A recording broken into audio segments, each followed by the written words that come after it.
7. Are you kidding me? There is nothing like it in pretty much most of sports, absolutely with hockey, and I gotta say just so much with the sport that we love here, baseball. Welcome on in to a snowy Sunday up in the Northeast. I am Commish LB. This is the Fluffy Kitty Ninja Show, and it is the home of eMLB baseball. It is our absolute last game of this season. There is no more to be played. The 2032 World Series has been like a couple of prize fighters measuring each other out. No one getting a bigger edge over anyone else. Game 2, when we got to Game 3, the series was tied at 1. When we got to Game 5, this series was tied at 2. Now we get to Game 7, tied at 3. No team has had any big advantage. The only fly in the ointment is in Game number 6. We saved you the time on the highlights. If you do not know, the Rangers absolutely destroyed the Cardinals in a 12-0 romp. We'll see. We're hoping we don't have anything in that particular capacity.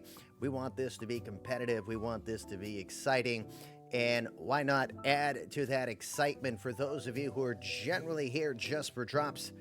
You got 2 hours up ahead of you for drops that should give you a great opportunity to see how this series is going to go. I will take myself off your screen here for a minute before we jump into the battle. How do we get to where we are? Well, the Rangers, as you see, they had to go through the wild card. They finished their season defeating the Houston Astros in a sweep, which allowed that same matchup in the wild card best of 3 to be sent to Globe Life Field instead of at Minute Maid Park. Rangers won it in 3. They then took on the AL Central winning Chicago White Sox, defeating them in 6. And then probably something that nobody anticipated at all.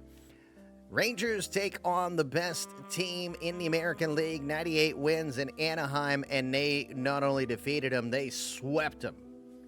They swept them in 4. For the Cards were your second best team. Top 2 teams in each league will get the bye, so they did not have to contend against anybody in the wild card. They took on the West winning San Diego Padres. They defeated them in 6. Then the best 2 teams in the majors by wins. Cardinals won 100. The Phillies, they won more than that. What was it, 118? No, they won 111. Sorry, not a 118. They won 111. And they defeated them in 5. That gets you to right where we are now. And again, this series has just been back and forth. Texas winning in extra innings 8-4 in game number 1. St. Louis coming back to defeat Texas 3-2. We switch to to Texas to play 3 games. Texas winning the first game on a complete game 2-hit shutout from Daniel Pratt. Pratt has pitched 7 more innings since then, and they have all been scoreless. 16 scoreless innings in the World Series for Daniel Pratt. St. Louis comes back in the 14th inning with a 3-run homer from Royce Lewis. That wins that game. Series tied at 2. Last game in Texas, St. Louis again with a huge home run from the son of Barry Larkin. Shane Larkin, community credit player of Jared Rollins. Jared is our celebrity here because he is a real-life Major League Baseball executive. He's a senior director of communications for the real Cincinnati Reds. In our universe, he runs the Reds, and he created Shane Larkin in honor of Barry. And there you go, Shane Larkin with a grand slam for the Cardinals to take a 3-2 lead as they head back to Busch Stadium. Absolute clunker. Daniel Pratt, as well as the opener, doing the job. It was a 12-0 romp. Jack Trainer with 5 runs driven in that game. That's Buffalo Jack's community credit player. Game 7 It all comes down to this. It's from Busch Stadium in St. Louis. Cardinals continue to struggle with the offense in this series. 41 hits in 212 at-bats. That's a 193 average. They've got 7 doubles, 1 triple, and 6 home runs so far in this series. Texas, meanwhile, after having such a stellar game in the last one, they've improved their average to 278 in this series, 64 hits in 230 at-bats. They have 12 doubles, 1 triple, and 7 home runs.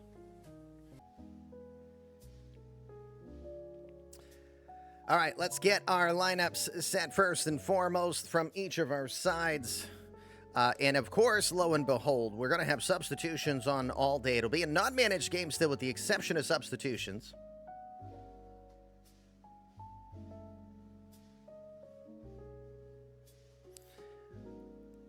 In the instance of, just in case, because one issue I did run into is my printer is not printing, so my notes are going to be on a screen I normally don't have them on. So, Aju, Jamie, while you are here, in the instance of wanting to get my attention, please feel free to start with a time in the public chat. Call for timeout. Just say time, and I will know that you need me to make a change for you. All right. Wind will be blowing in from center field today.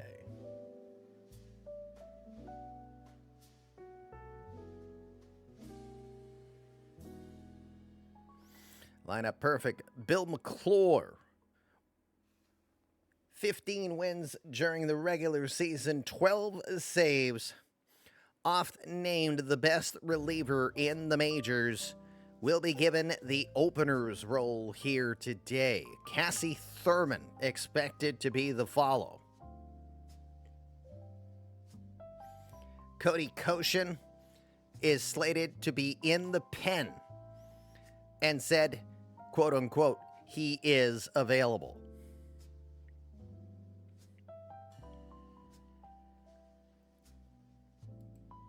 For St. Louis, Royce Lewis, who's dealing with a little bit of strained back issues, is going to start this game.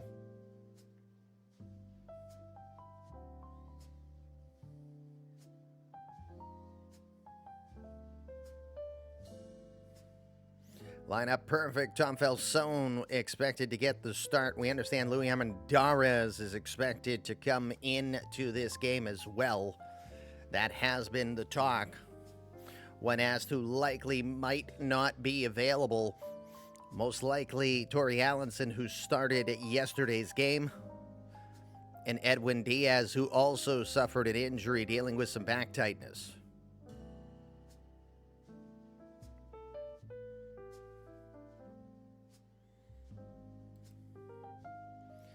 All right, friends.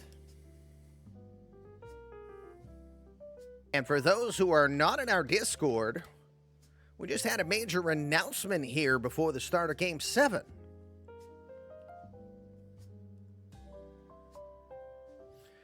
The Office of the Commissioner has reported that 3 players coming out of Japan are declaring themselves free agents for the upcoming 2032-33 offseason.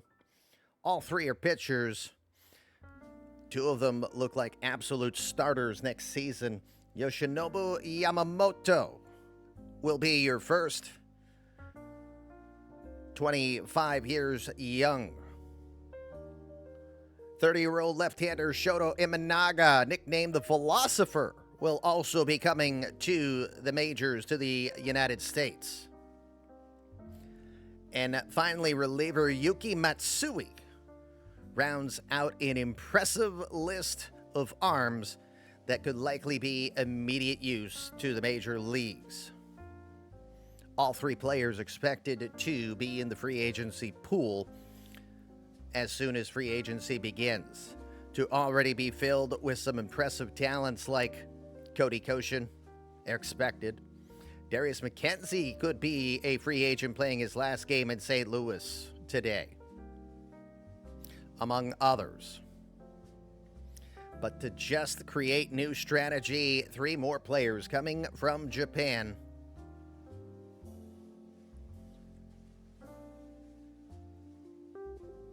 As we saw Masataka Yoshida and Kenta Maeda enter the majors last season. Time for our starting lineups. Game number 7 just about to get underway. We understand Texas especially flown in Ariana Grande for this. What is that all about?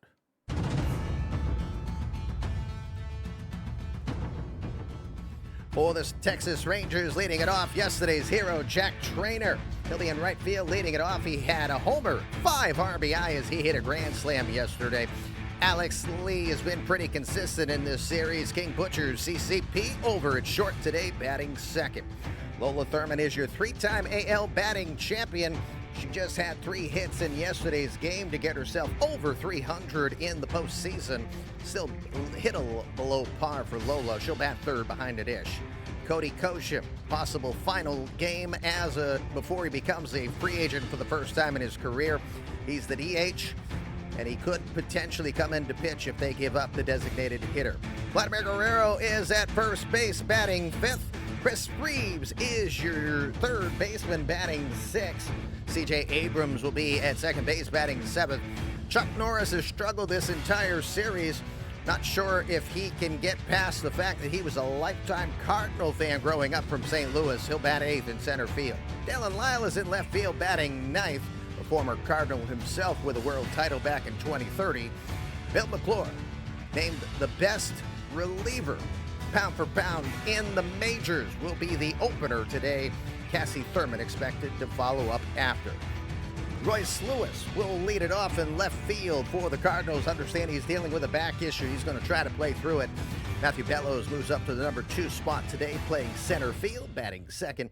Shane Rodecker will be your number 3 hitter. Since the 2 home runs he has hit, he got 2 hits yesterday, but only 5 hits overall in this series. He will bat third, and he will play third base.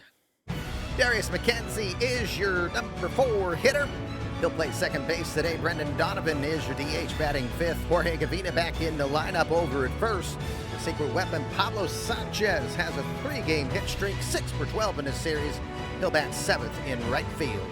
Jerome Powell behind the dish for his 7th straight. And Shane Larkin, the hero of game number 5, will bat 9th and play short. Tom Falsone will get your start today. He is making his 4th appearance of this postseason. 1-0 with a 4.15 ERA. He started game number 4. Time to get to Busch Stadium. It's all ending today. 3X on the docket. Get your bets in. Let's do this.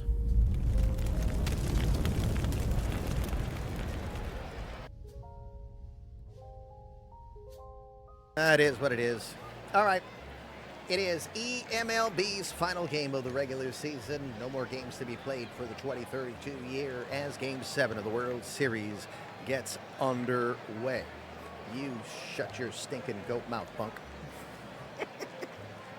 Commissioner will be getting ready to call what should be the rest of a memorable World Series. We've been doing this for 25 plus real life years, and not many come right out and say, wow, that one was absolutely memorable. Memorable moments.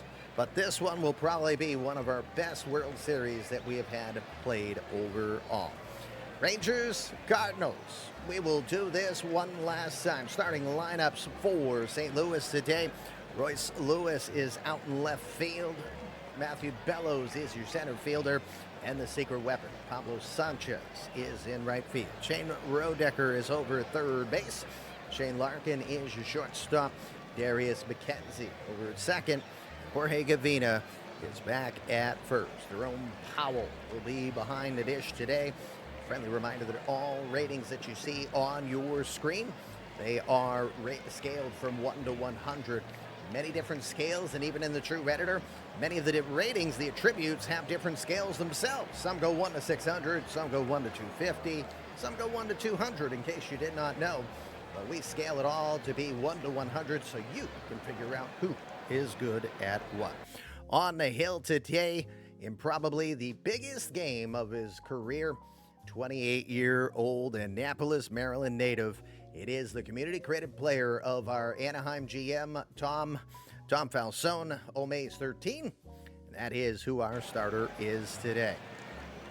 Tom, 20 games during the regular season. He was 5-6 with a 3.94 ERA. This will be his fourth start this postseason. 1-0 with a 4.15 earned run average. 17 1/3 innings of work. He's given up 15 hits, 8 earned runs. He's walked just 2 batters. Struck out 15 this season. He'll throw the 4-pitch arsenal. He throws pretty hard. He'll throw a sinking fastball down in the zone, upper 90s. He'll also work a slider, a curveball, and a changeup. Falzone was in his 5th year in the majors. It's his 3rd in the postseason. He was with the New York Yankees prior to that, excuse me. Tom was originally a 3rd-round selection by the Cleveland Guardians in 2026 out of the University of Maryland. All right. I don't know. Maybe if I push it away, I mean, it's not activating right now. I don't think there's an extra mute button that I'm aware of. Hello? I don't see one. Whew. I am hot. This hoodie is very hot, is to put it mildly. It is snowing like the dickens outside, too. So, who knows? All right, we're ready to go. Let's get our first batter in. Now, this is a non-managed game, so it's still going to be 1-pitch mode. Unfortunately, Anju had a commitment that he forgot about. It's still subs. I have a very extensive set of instructions from Anju that I will do my best to follow. It'll be as best as up to interpretation as possible, but we've covered various things on what he wants done. Cody, thank you very much for dropping a Tier 3 sub, returning to the Commish Corner, 52 months. I appreciate it. Thank you very much for that. All right, with that, let's get our first batter up. It's important that we identify this is a Game 7. Somebody's world champions today. Let's talk about all the possible people that could be world champions that are in our community here. We'll start over here. It could be Cody Koshin, Lola Thurman. Let's see, Alex Lee, King Butcher. Chuck Norris, that's Cardinal fan, 30,000 CCP. Jack Trainer, the hero of Game 6. Buffalo Jack. On the pitching side, Cassie Thurman. Koshin again because he's a two-way player. For St. Louis, Jerome Powell. Anju Alexander, who's on the bench today. Aaron Cross, also on the bench, one of our older CCPs. Darius McKenzie, maybe his last game in St. Louis. Shane Rodecker, the franchise. Shane Larkin, created by Jared Rollins, son of Barry Larkin. Jack Peterson, acquired from Minnesota, a deadly left batter against left-handers, also a CCP. Matthew Bellows, that's Minerva's community credit player, and another one of Anju's creations, the secret weapon, Pablo Sanchez. In the pitching rotation, Tom Falzone is the starter. Lefty Lytle, Skep, if any of you remember him, he is a CCP. That is all of our community involved in today's game. Who's the world champ? Who almost made it? Regardless. Well, Cardinal just wants both teams to have fun. No wonder why he's hitting so crappy. No urge to win. You watch, he'll have like 3 home runs today, right? That's exactly how it goes. Exactly how it goes. All right, let's get this game underway. The hero of yesterday, Buffalo, Jack Trainer, comes in. Trainer has not, we got to say this story. He did not play in the AL wildcard play-in. He didn't play in the division series or the championship series as he was recovering from a fractured thumb. He had a bubbo, a finger. Well, in his only 27 at-bats since September 25th, he is hitting .333, 3 home runs, 7 RBI, and is in discussion for the potential series MVP. Trainer, ready to go. We're going to get this started. We've got the coffee in hand. Yep, there's some There is absolutely some Baileys in this, and we're going to get this started.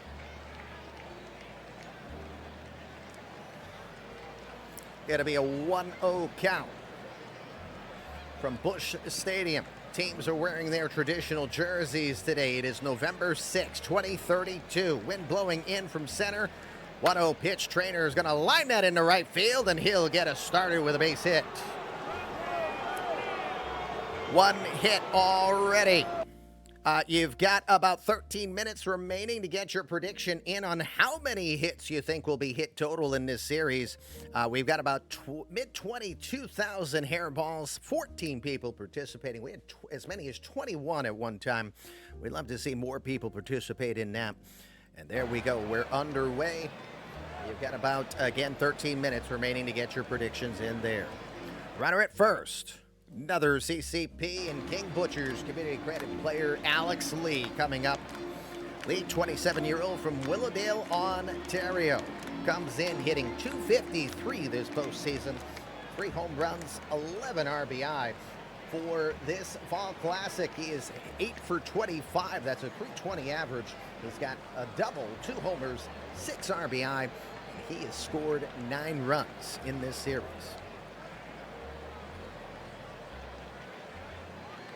1-1 pitch. Grounds it down to second. McKenzie has to hurry. Goes to short for one. Larkin quickly throws over. He had to throw over Trainer with a leap. Beautiful play. It is a 4-6-3 double play. That one was slow developing, but McKenzie with the quick shovel pass over to Larkin, and an even better athletic move from Larkin gets the double play done. And that will be quick. 4 + 6 + 3 = 2 indeed. That'll get 2 outs now, and that'll bring in the reigning 3-time AL batting champion Lola Thurman. Oh, hold on a sec. Let me get Jake's $3 million redeemed. White Sox cashing in some money. You got it. Lola Thurman will come to the plate for the postseason, a .306 hitter. 2 home runs, 12 RBI. She is 10 for 24 in this series, which is pretty good math. She has 2 doubles, 3 RBI, 5 walks. She's also stolen 1 base. As you know, she is a pretty good base thief. Happy Game 7, just underway.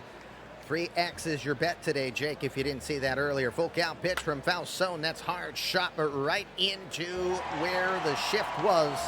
That would be a legal shift, too, because this is also your last game in eMLB that the shift is not banned. Beginning next year, the shift is going to be banned. Side is retired as Larkin throws him out. We are through the first. Texas gets nothing. We go bottom of the first from Busch Stadium. Still got 3 outs remaining to get your first inning bets and a 3X, 225 balls of yarn up for grabs.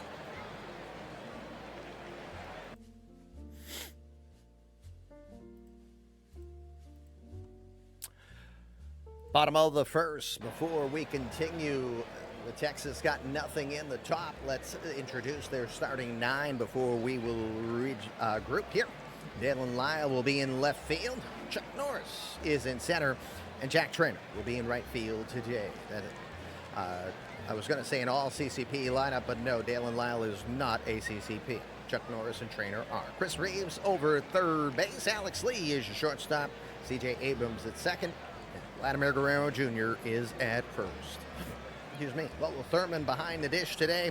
She'll be normally catching this guy on the back end of games, but today he will be your opener. 29-year-old from Kansas City, Missouri.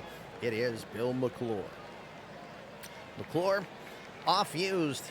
He had over 170 innings pitched, and he didn't start a game this past year. 86 appearances from Mr. Rubber Arm himself. 15-11 record with a 3.28 earned run average. He had 12 saves in 20 attempts as well. For the postseason, 3-2 record, 3.44 earned run average, and 18 1/3 innings of work, giving up 18 hits, 7 earned runs, walked 10 batters, struck out 17 on the year. That 10 batters walk is quite uncharacteristic since he only gave up 32 passes in 170 innings of work during the regular season. McClure, predominantly a two-pitch arsenal, fastball and a curveball. But the fastball comes in hard. The curveball throws people off when you're gearing up for the fastball. He finished his 7th season in the majors, all in Texas. He was the 11th overall selection by the Rangers back in 2021. He was drafted out of Rice University as well as a freshman.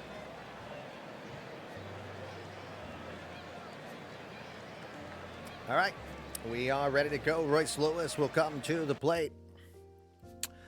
Lewis, who left early in Game 6 due to injury, it was precautionary. He still says he's a little uncomfortable, but he's trying to play through it. For Lewis, 33 years young, from Melissa Viejo, California. He comes in 253 average this postseason, 5 homers, 12 RBI. Struggling in this series like most of St. Louis, 4 hits in 24 at-bats, including the 3-run homer in the 14th inning of game number 4 that made them victorious. Ball and 2 strikes. McClure with the delivery. Going to get called strike 3 on the outer half. Don't think Lewis liked it much. Looked like a fair call, just catching a corner of the black up in the zone. I think it fooled him completely. McClure gets the first strikeout here in the bottom of the first. Matthew Bellows coming in. Minerva's community credit player out in center field. The 5'8" right-hander from Elgin, Illinois, comes in hitting just under 300, now 299 this postseason. 3 homers, 12 RBI, 5 for 25 in the Fall Classic, including a double, a triple, a homer, and 1 RBI. He hasn't brought in anybody separate of himself, that is.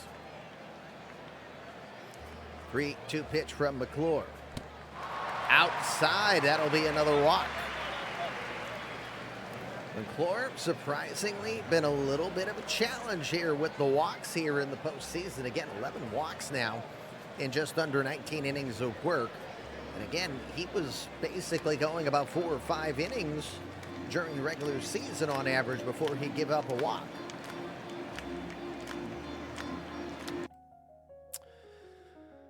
That'll bring the big bat of Shane Rodecker. Rodecker had 2 hits yesterday, and again, the most memorable 2 hits he had was in game number 1. Rangers still lost that game 8-4, but Rodecker with 2 two-run homers, 4 RBI total was the only offense for St. Louis in game 1. 314 average still for the postseason with 5 homers, 17 RBI. He is 5 for 24 in this series, with a double separate of the 2 homers and 6 runs driven in. Full count pitch again, grounded down to third, right on the line. Reeves to second for 1, Abrams to first, and just like that, 5-4-3 double play. Side is going to be retired. McClure will get out of the inning himself. We are through 1 inning. Second inning bets will be coming up. Tony Gray, yeah, unfortunately. I don't like it, but I'm trying it for a little bit. The missus said, ooh. So I was like, okay, all right.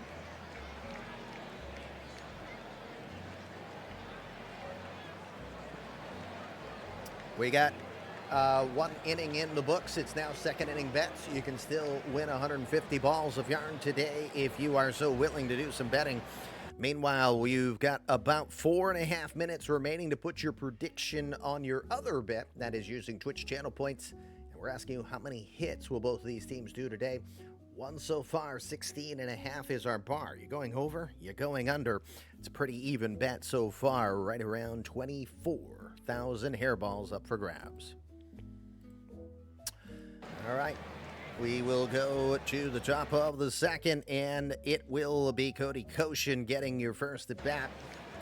29-year-old from Wheeling, West Virginia. He will turn 30 here on the 11th, so he'll enter free agency as a 30-year-old. He was asked what would he like for his birthday, and he said a third ring. So that is the goal of Koshin here. 253 average. He's got 4 homers, 22 RBI for all of the postseason in this series. He's 7 for 28 with 3 doubles, 7 RBI, and he has RBI in 5 of the 6 games played so far. Full count pitch from Falsone. In there, called strike 3. Fatality. Nice strikeout with a changeup, just getting the bottom part of the zone. Looks like it had some nice drop movement as well. Falsone will get the strikeout against Koshin for the first out here of the second. That'll bring in the venerable Vladimir Guerrero Jr. Guerrero, 33 years young now, 269 average since a 3-hit game recently.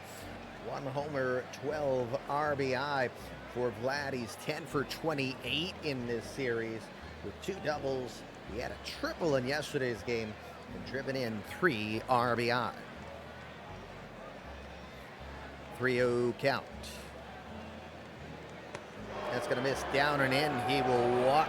Falsone will walk him on 4 pitches. Excuse me a sec. I got to see what else you wanted me for an update.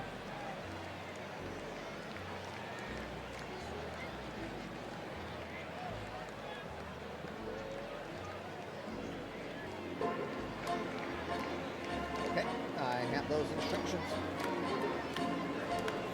All right, Guerrero is at first. Starting to see a little bit of light activity from the bullpen for St. Louis. Luis Armendariz is getting prepared. Guerrero at first, and here comes Chris Reeves, Superman, the one-time 4th overall selection in 2026 from Fort Myers, Florida.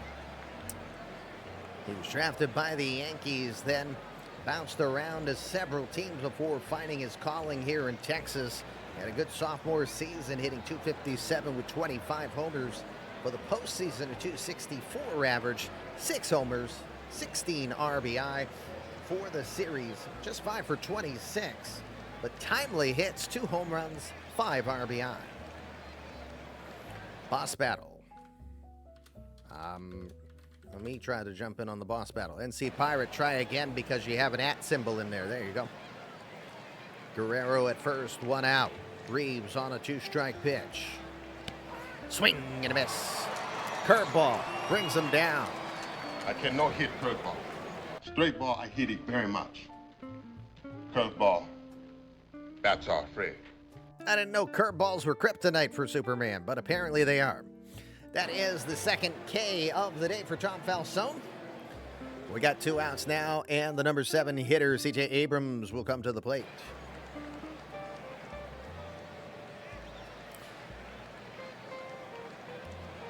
Abrams for the postseason, .250 average, no home runs, 3 RBI for the 32-year-old from Alpharetta, Georgia. For this series, he is 5 for 26. 3 for 14. My apologies, I'm looking at the wrong line. Downside of not having my notes printed because the printer was like, huh? New router? Huh? Anyway, he's 3 for 14. He's got 2 runs and 2 walks in this series. 3-2 pitch. Runner is going. Watches it all the way. Called strike 3. He will go down. Abrams disagrees, thinking it missed inside.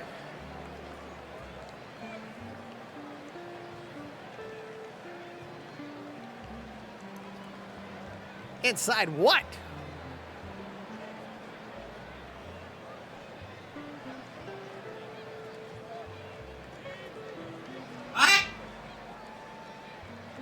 I don't know what he meant, what he thought either, Keek. But anyway, yeah. Side is retired. We're through an inning and a half now. We will go to the bottom of the second. No score here in Game 7. Brendan, hello. Thank you for the resub. Tier 2. 48 months, 4 years now.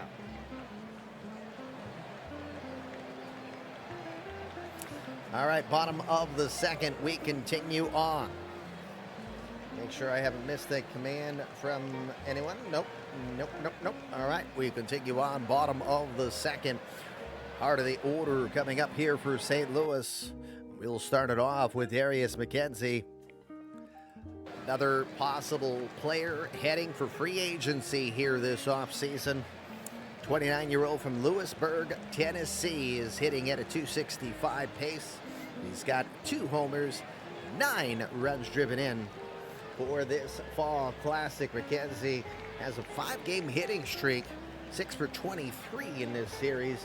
He has 2 doubles. He hit a homer recently back in game 5, excuse me. He also has just the 1 RBI and 4 walks drawn. McClure back to work on 18 pitches. Ball and 2 strikes. Grounded down to short, right 2. Easy play there for Alex Lee. He'll get it to first in time. That will be your first out. I think the bet is closed. Bet is closed. It ended up being 22. Awesome. 22 people participating. Almost 44,000 hairballs will be up for grabs today. And it ends up being a little more, I know you can't see me here. It ends up being a little more in regards to the overs. 59% of the prediction believes the overs will be victorious today. Best of luck. Thanks again to everybody for participating on that part of the show. Real life player Brendan Donovan, real life San Diego. Real life St. Louis Cardinal. Brendan Donovan coming in. American citizen born on a U.S. military base. Son of Army veteran Jim Donovan.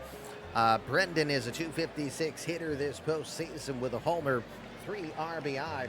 He has not been a big factor here in this series, just 3 for 21. Does have 1 run driven in. Rain potentially in the forecast. It's barely above freezing. There's a lot of hoodies and jackets that we see out there in the crowd. Almost 50,000 in attendance. Full count pitch. McClure with the delivery. He'll swing and miss. He'll go down. I keep pitching them and you keep missing them. That'll be the second K of the day for Bill McClure. We've got 2 outs now here in the second. Jorge Gavina coming to the plate. Gavina, 25-year-old from Puerto Rico. .220 average this postseason with 2 home runs, 9 RBI. Continues to have struggles here of late. 3 for 15 in this fall classic with a double, 2 runs scored, and 5 strikeouts. Gets the start today, probably assumptive of the big power and the amazing defense he plays. 2-strike pitch from McClure. He'll get him swinging on the well, it's a strike 3, but Lola Thurman is called for catcher's interference. How often do we see that? Are you kidding me? There's something screwy around here. Wow. Well, hello indeed. I don't see that often. Now it done seen everything. Where is it credited here? Reaches on catcher's interference.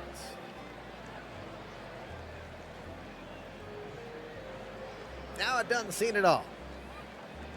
Gavina will reach despite striking out, but called on catcher's interference of Lola Thurman, the Gold Glover. And that'll give one of the hotter batters from St. Louis an opportunity here. Pablo Sanchez, the secret weapon. Yeah, it is a error up in the box score, as you can see just above me there. There's a 1 up there. Sanchez, 27-year-old from Mexico City. He is 6 for 12 here in this fall classic. He has a 3-game hitting streak, 2 runs driven in. He's hitting .387 for the entire postseason with 5 RBI. First pitch down low on his way to second. Thurman's going to make up for it and say, you shouldn't have been there anyway. And we are going to get you as Gavina is thrown out. That was a bit of a surprise. I got to check on Gavina. I mean, he's got good stealing aggressiveness, but no speed at all. He had 6 steals in 8 opportunities, but he will get himself thrown out. So used to seeing the Rangers get thrown out in the series. That's only the second time anybody has been gunned down in some way, shape, or form. So we now go to the 3rd inning. It is your last chance to bet in this ball game. You can still win 75 balls of yarn if you pick the correct team in that you think will win in today's contest. And you can win 150 balls of yarn if you pick the right amount of runs you think the winning team will get to be the World Series champion today. Hey, Benny. 8, 9, 1 hitters will come up. We'll start it off with Chuck Norris, Cardinal fan, 30,000's community credit player. The 27-year-old from St. Louis, Missouri, checks in with a 161 average. He's got 1 homer, 2 RBI. Norris is 3 for 19 in this series.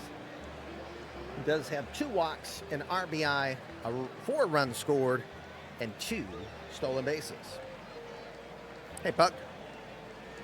What Attica said. Texas, that's the only lopsided game we had was Game 6. You can see Armendariz is loosening up that much more. It's a 2-ball, 2-strike pitch for Falzone, lifted out to left field. Lewis coming in, will be there in time to make the play. And we have our first out here of the 3rd. 1 out now. Dalen Lyle will come to the plate. Lyle, known here in St. Louis as he was part of the 2030 World Champion Cardinals. The 29-year-old from Louisville is hitting .291 this postseason with 4 RBI for this series. He's 5 for 15 with a double, 2 stolen bases, and 5 runs scored.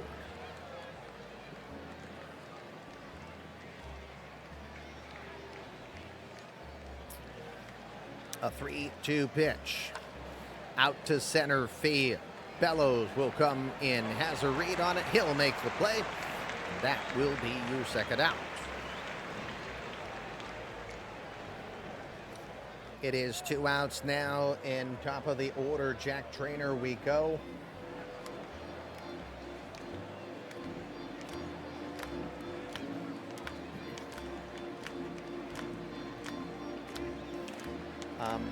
Hold on, I'm reading Anju's instructions.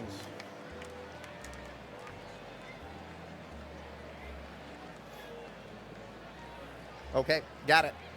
So right now, Falzone will continue. Jack Trainer, he had the only base hit of the game for either side so far. A ball and 2 strikes. Trainer goes swing and a miss at 1 in the dirt.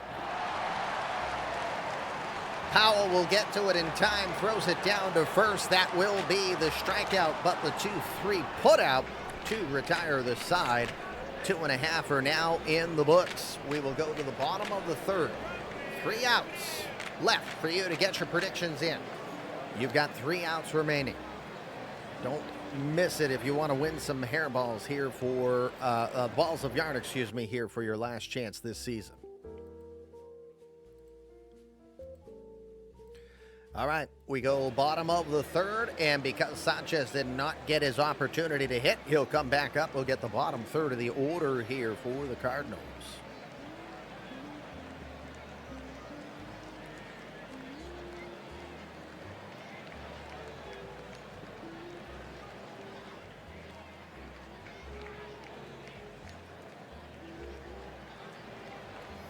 All right.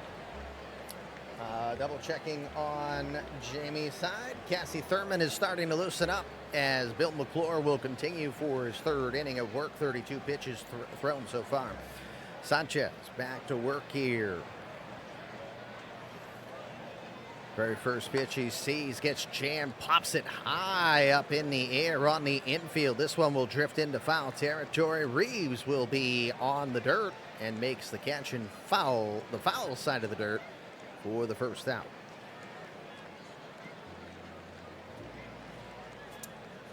One out. The Federal Reserve Chairman Jerome Powell comes in. Flying will cash in some money. So two teams, White Sox and the Marlins, getting some dinero. Jerome Powell comes up. The 26-year-old hit just 209 during the regular season and over almost 450 at-bats. But here in the postseason, looking pretty good. 276 average. No homers, 5 RBI.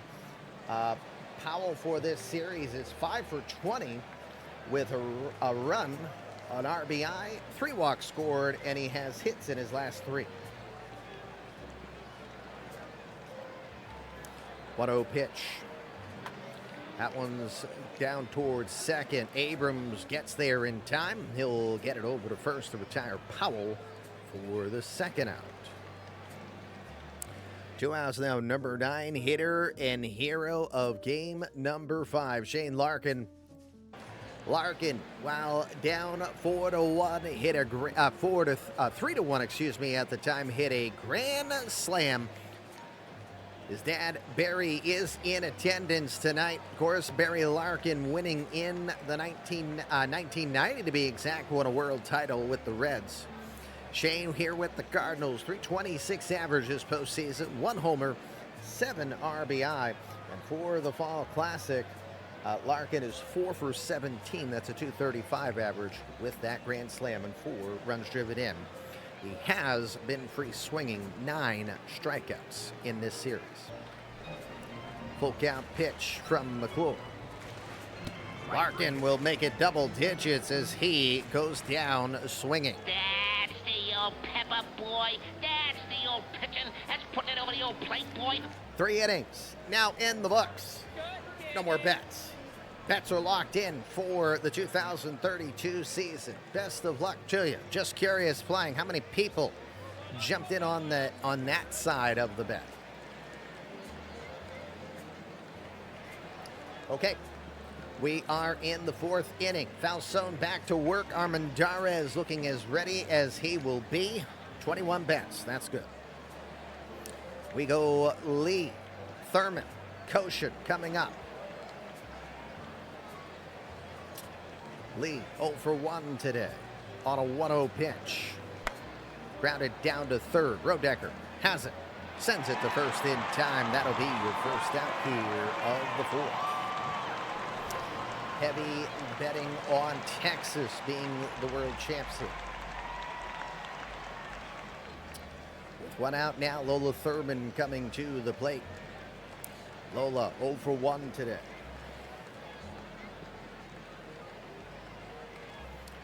2-2 pitch. Up in the zone, challenged her, and she went after it, and she could not get it. 95 on that fastball. That'll be the 5th strikeout of the day for Tom Falzone, who's playing pretty solid here. That is now your second out.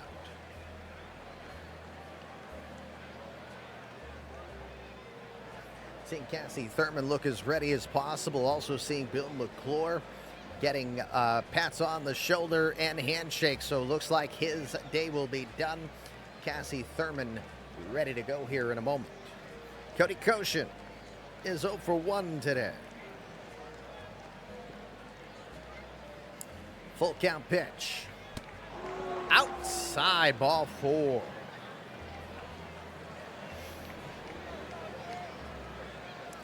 That'll be just the second walk issued by Falzone. We have 2 outs, a runner at first. Vlad Guerrero will be the batter. Guerrero took a walk in his first at bat.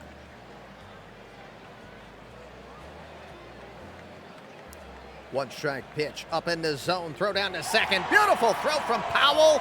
That is going to throw out, and that is going to take the bat out of the hands of Koshin.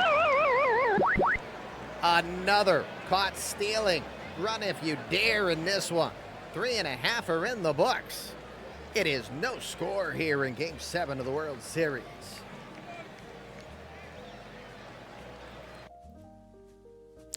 New pitcher coming in for Texas is Bill McClure. Did his job over 3 innings on 41 pitches. He will give away to the ace of this team, the 29-year-old from Dallas, Texas. Happy birthday. It is November 6th, and Cassie Thurman turns 29 years old today. The birthday girl comes in as the follower here to Bill McClure. 1-0 record this year with this postseason with a 2.4 ERA, 30 innings of work, 20 hits, 8 earned runs, walking just 3 batters, striking out 32 this postseason. For this series, this is the 3rd appearance. In each of the other 2 appearances, 6 innings in each, 7 total hits allowed in those 12 innings, 3 earned runs, not a batter walked, and 12 strikeouts. Thurman, 5-pitch arsenal. Upper 90s with a fastball. Works a cut fastball. Works the slider, the curveball, and the changeup. It is Cassie's 7th season in the majors. Looking for her first world champion, just like sister Lola. Cassie, of course, was a 3rd-round pick by Tampa back in 2023 out of Mount View College here in Dallas, Texas. All right, Royce Lewis, Matthew Bellows, Shane Rodecker will start us off here.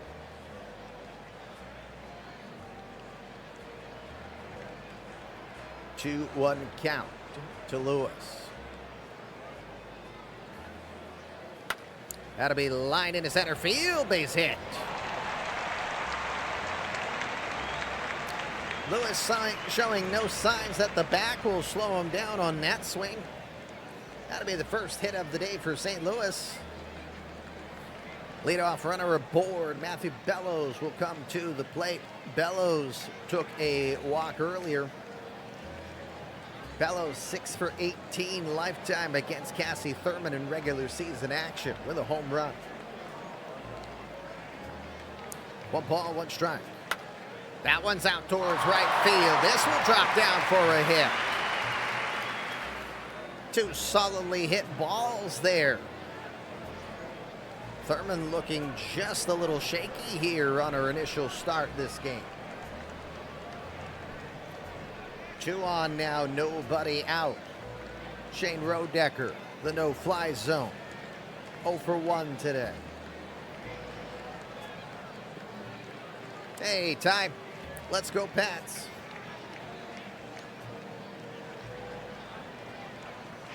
1-0 pitch. Up the middle, through for a hit. Taking the corner, heading for home. Here comes the play as Lewis comes in. Throw is just offline. And the Cardinals will strike first as the no-fly zone drives them in. It is 1-0. Rodecker looking pumped over at first base. 18th RBI of the postseason for him. For the series, his 7th run driven in. And just like that, it's quickly 1-0. Still nobody out. Darius McKenzie comes to the plate. McKenzie 0 for 1 today. 1 for 6 lifetime against Cassie Thurman. The 0-2 pitch. Well struck to center field. They tried to challenge up in the zone, and this one's deep into the grass in center field. Norris gave it a leap, but no chance at all. 3-run homer, Darius McKenzie.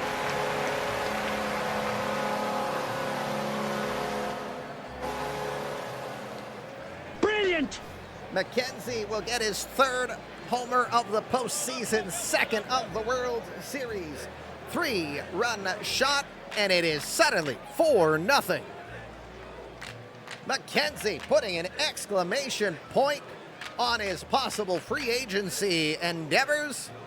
And as he tries to secure his first world championship, and he hit one deep to center field, wind blowing in from center.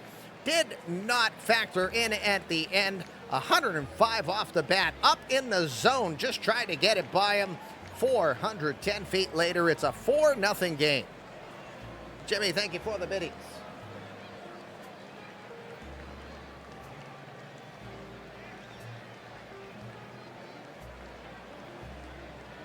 What a change. What a turn of events just like that.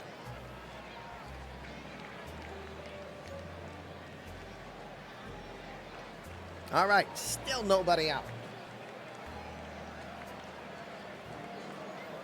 Brendan Donovan, 0 for 1. Not what you expect, especially from the birthday girl. 4 hits, 4 earned runs, no one out yet.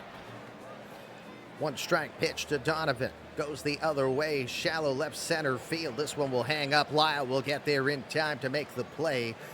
There will be the first out of this game for Cassie Thurman.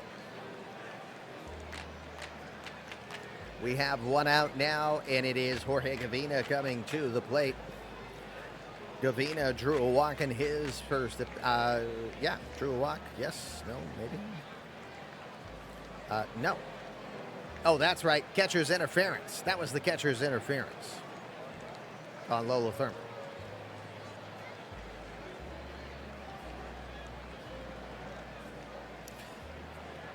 Tim, thank you for both of the links you provided. The Headstrong Optimistic Scallion OS Sloth link of the moment. And now the newest link of the moment, the Refined Heartless Stink Bug PJ Sugar link of the moment. Gavina first pitch swinging line to right, but right in the direction of Trainer.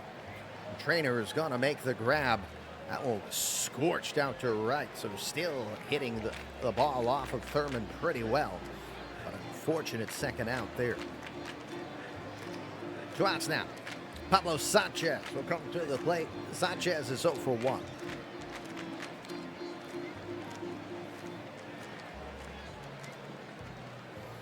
One strike pitch. Off the end of the bat, out towards right field. This one will have the wind blow it in. And Abrams, probably with 2 feet in the first cut of grass, makes the play. Side is retired. Big roar from the crowd here as the inning is over. Darius McKenzie, 0-2 pitch up in the zone, and he lodges it to straight center for 410 feet. 3-run shot, 4 innings in the books. It is 4-0.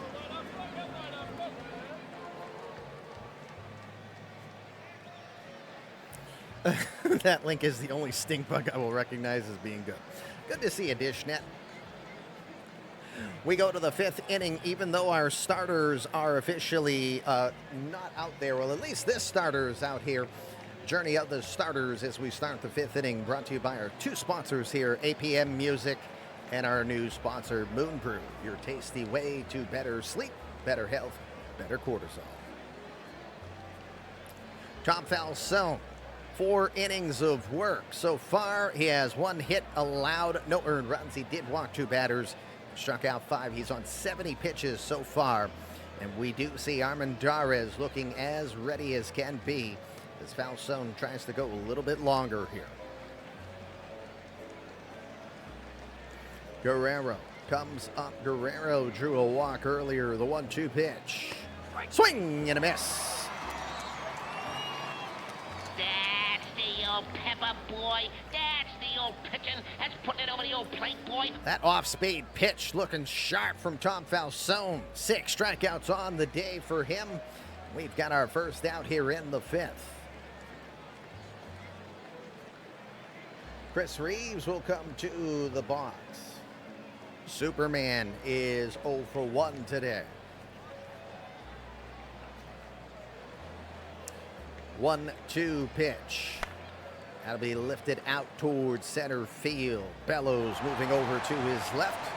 He'll get under it to make the play for the second out.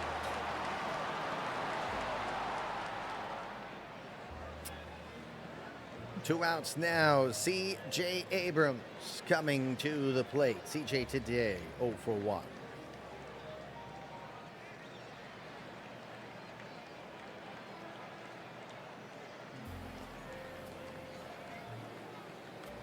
2-2 pitch. Swing and a miss. What a game for Tom Falzone. 7 strikeouts to get through 5. That is Godzilla mode.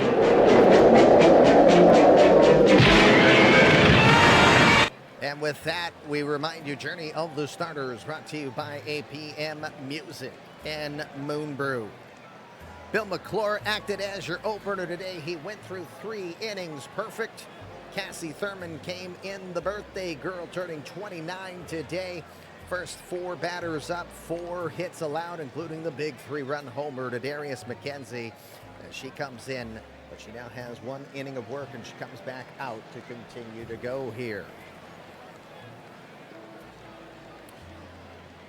Powell will start us off. It's Powell, Larkin, and Lewis due up.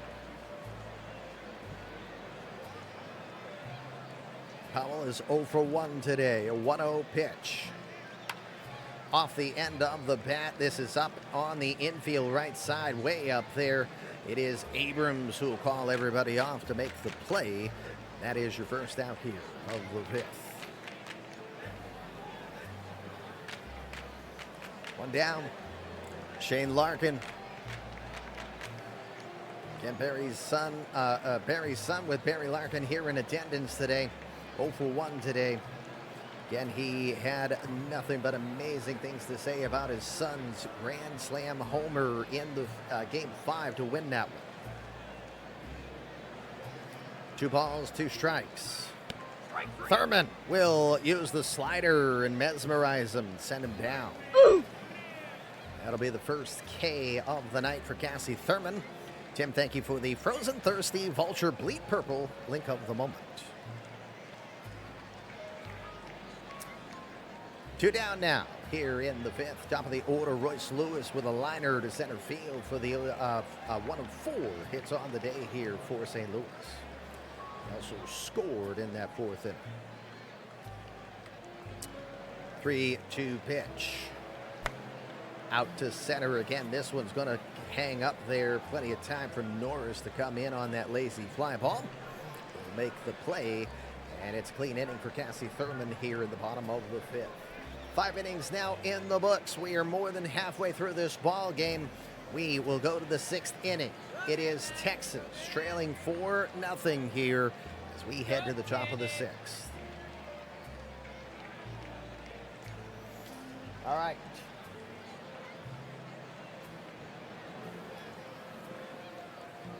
Hold on. I'm updating Anju.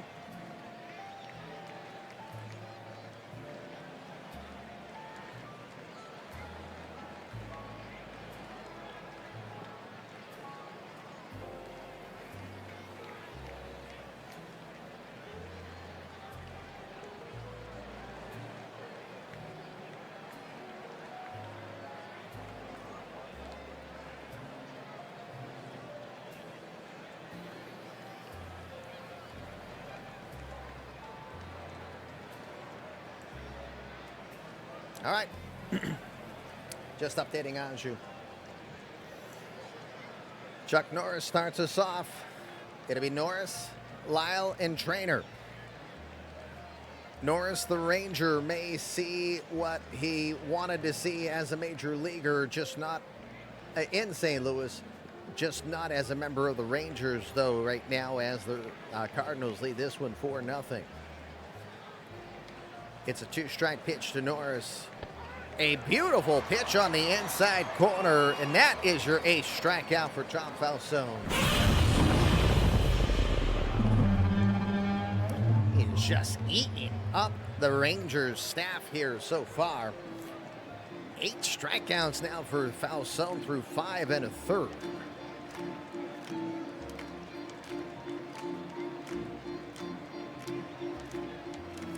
Dalen Lyle will come up. Lyle is 0 for 1. Ball and 2 strikes. Wow, what a pitch. Tom Falzone, where is this coming from? 9 Ks on the day for Falzone now. He's not a bad pitcher. He's playing out of his gourd right now. 2 outs now. Top of the order, Jack Trainer. Trainer 1 for 2. It's the defining moment of a career, right? It's like Derek Lowe. Derek Lowe was a beast in the '04 World Series run.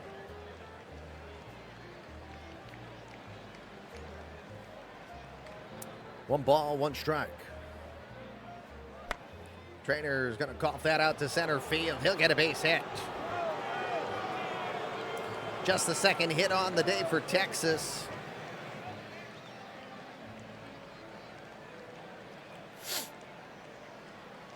.95 pitches for foul zone. Looking in the dugout there, management is stirring, but they are not coming out to check on him yet. Got to think with Thurman and Koshin coming up that the lefty Armendariz is ready to go. Alex Lee will get the opportunity. 0 for 2 today. 1-2 pitch. Swing and a miss. 10 strikeouts on the day for Lola Thurman. Are you kidding me? That's Godzilla mode. Spaceship.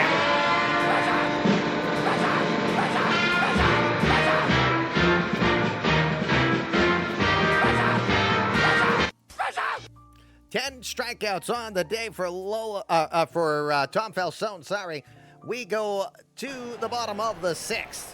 What a game for Falzone. 10 Ks, just 2 hits allowed. We go bottom of the 6th. It is still 4-0 St. Louis. And we now go to Matthew Bellows, Shane Rodecker, Darius McKenzie coming up here for St. Louis. Bellows is 1 for 1 today, a walk and a single.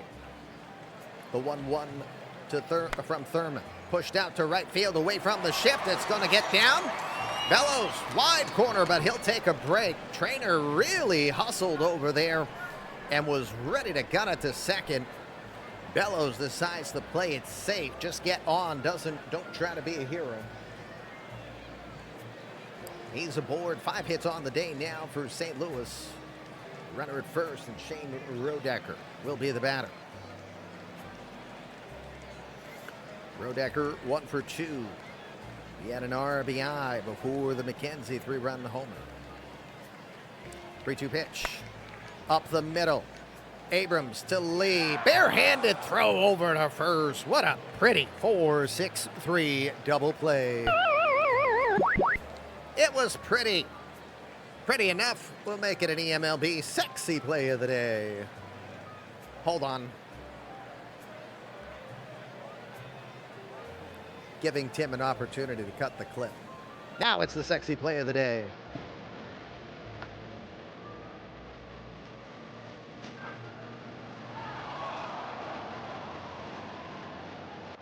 Oh, you weren't clipping. All right, that's fine. Just in case you were. 2 outs now, bottom of the 6th. Darius McKenzie, your hero of the day so far, the 3-run homer. McKenzie now in this series, 2 home runs, 4 RBI.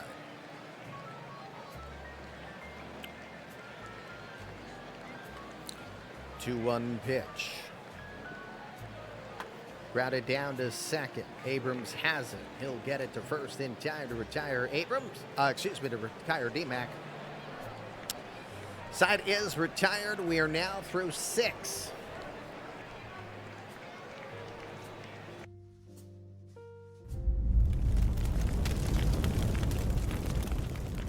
We return Game 7 of the eMLB World Series. Now continuing here. We know we got an ad break here for the next few moments. Commissioner LB coming back with you as we get ready to bring in Luis Armendariz after an amazing 6-inning run here from Tom Falzone. 10 strikeouts for Tom. He will give way to the best pitcher with ERA in the National League this year. 2.73 ERA for Armendariz during the regular season. For the postseason, he's 1-0 with a 6.46 ERA, though, however. 17 earned runs in 23 and 2/3 innings. Giving up 34 hits, 9 walks, struck out 26 this year. We do see activity down in the bullpen, though, for St. Louis.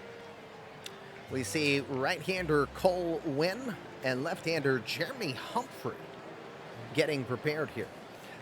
Yes, I did see that, Pirate. Thank you. And by the way, on that academy, we had already had 2 gifted subs to random people saved from the last time for the academy. Every 3 gifted subs to random people count. So the first one to Zeke Grizzly, there's another boost to the academy. Hollywood Ty has a player, so that doesn't count. He gets the gifted sub, though.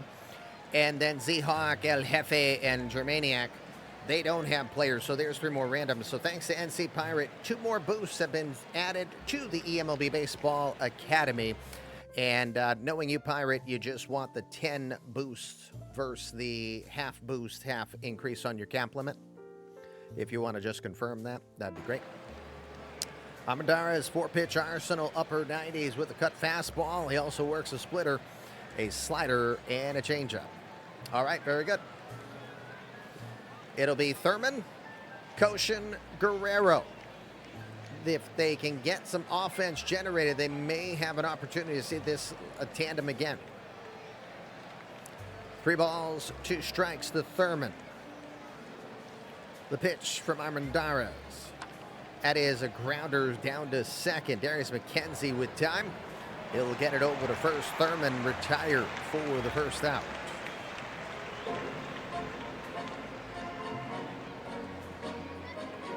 One out now. Cody Koshin will be the batter. He's got a lot of experience against Armendariz. 4 for 23 lifetime. It's a 174 average.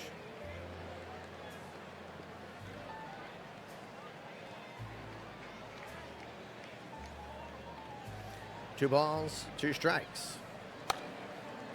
Number down towards third. Rodecker has it. He's going to one-hand it and throw it over to first. A pretty decent play there from Rodecker.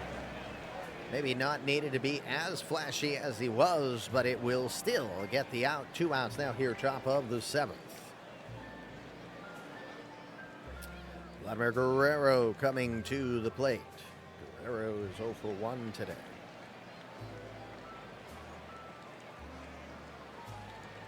One-0 pitch. That one's delivered out towards right field. Base hit for Vlad. 2-out base runner gets aboard.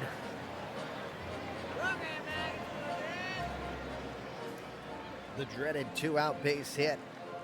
That'll give Chris Reeves, who's excellent against lefties, an opportunity. Reeves had 13 home runs in the regular season while hitting .305 against left-handers. 0 for 2 today. 1-strike pitch. Driven out to center field, but Bellows with a great read on it. He will get into position to make the play. Side will be retired, and with that, 6.5 are in the books. It is time for the 7th inning stretch. I was born to love you. I was born to lick your face. I was born to rub you, but you were born to rub me first. 7th inning stretch here, Fluffy Kitty Ninja Show. Game number 7 of the eMLB World Series. Winner goes home with a trophy. The other team, well, they made it, but they won't get a trophy. So right now, St. Louis leading Texas 4-0 as they try to secure their 2nd World Series in 3 seasons. Cassie Thurman back out to work.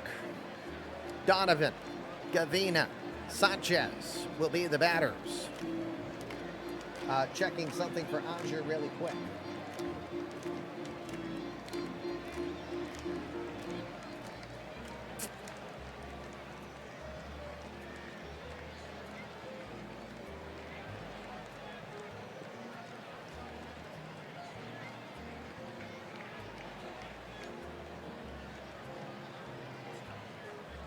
Okay.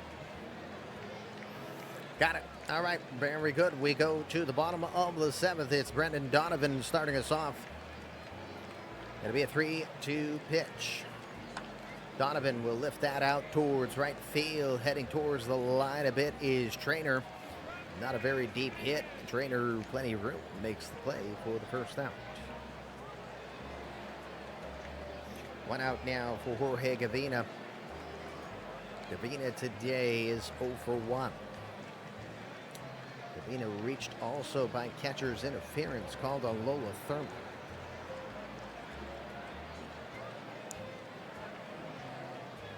Gavina, look out, that pitch comes inside and it's going to get him.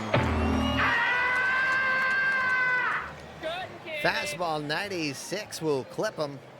We'll get down to first. We have 1 on and 1 out. Pablo Sanchez coming to the plate. The secret weapon is 0 for 2 today. Hold on, gotta check something. Okay.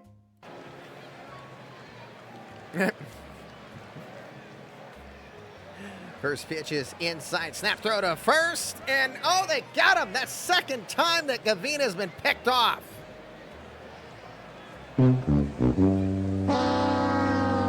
One time he was stealing, and this time I don't know what's going on. Consider himself fortunate. They are up 4-0 right now. Lola Thurman is just getting Gavina without issue.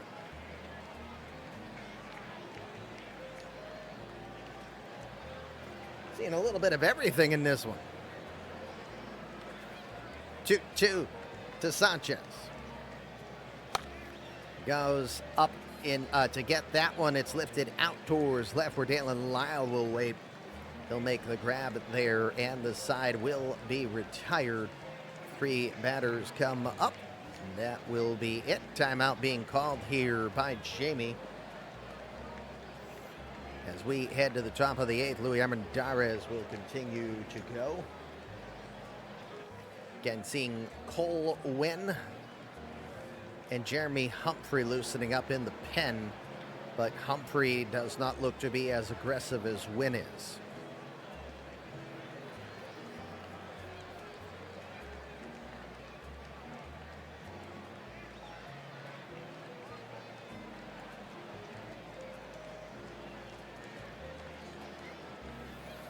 Okay, time was called. We have a pinch hitter coming in. It will be the Venezuelan third baseman, Angel Baptista.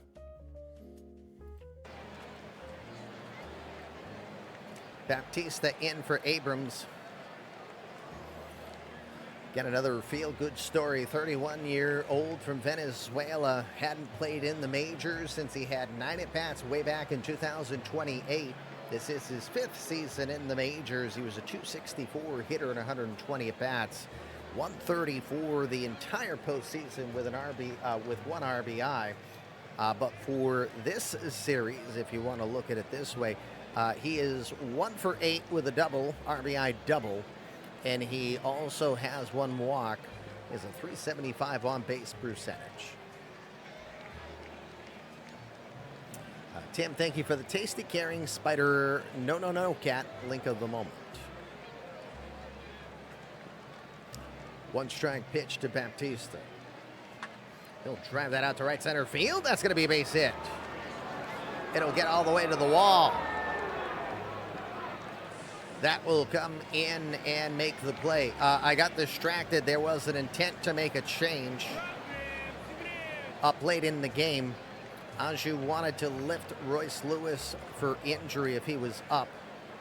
I think he was going to go with, well, he told me, double checking.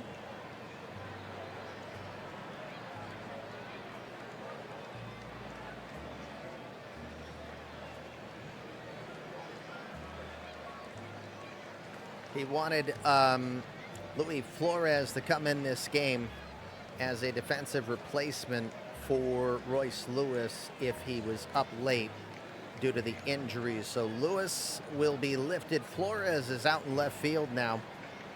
We got the leadoff runner at second, and Chuck Norris is the batter.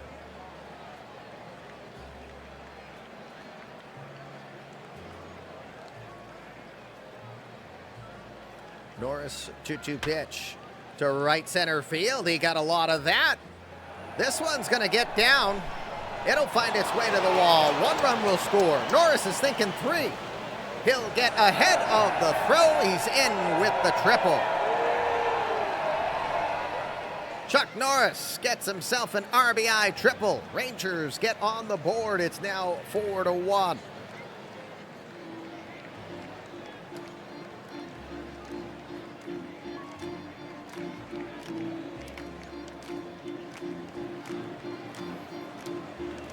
Timeout being called. And Wyatt Langford is coming in. Meanwhile, there is a call to the pen, and Cole Winn is being summoned. So right-hander against right-hander now. Wyatt Langford in, and Cole Winn in. Armendariz will be gone.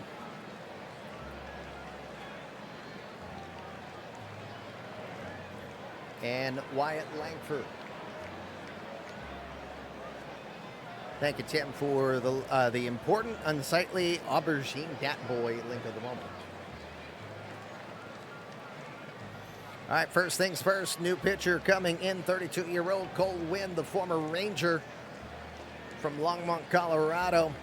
This postseason 4-0 with a 2.01 ERA, 22 1/3 innings of work. He's given up 13 hits, 5 earned runs. He's walked 11 batters, struck out 29 this season. He's had the strikeout pitch going good. Traditional 4-pitch arsenal, mid-upper 90s with the fastball, pretty good, darn good slider, even better curveball, and a changeup. Could use some work still. Winn again spending 7 years with Texas in his time as a starter predominantly. Winn coming in as a stopper here. Nobody out. Norris is at third. And now Wyatt Langford, the rookie, comes in to be the batter. Langford, 23-year-old from Trenton, Florida, 179 average this postseason with 2 RBI.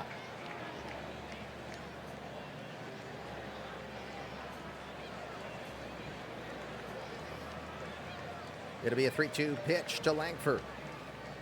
Shift on the left side. McKenzie playing straight up right behind the bag. This one's dripping atom ball right to Bellows in center field. He'll make the play, tagging up is Norris with good speed. He'll score without a throw. Sac fly does the job for Wyatt Langford. And Texas has cut this lead in half. It's 4-2.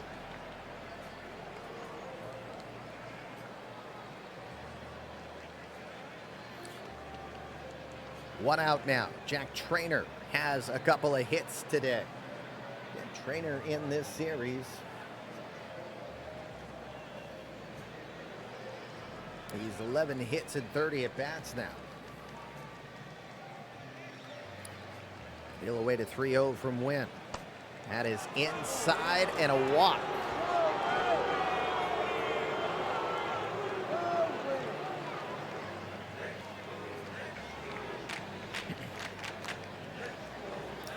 Trainer at first. Alex Lee is the tying run at the plate. Lee is 0 for 3 today. Thank you. Yeah, you already did the aubergine dat boy link of the moment. 3-2.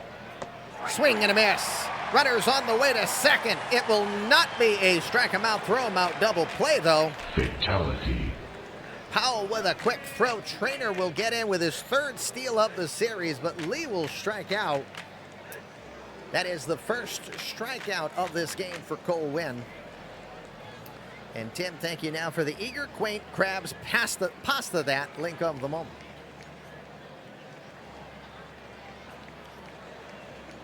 Two outs. Lola Thurman coming up.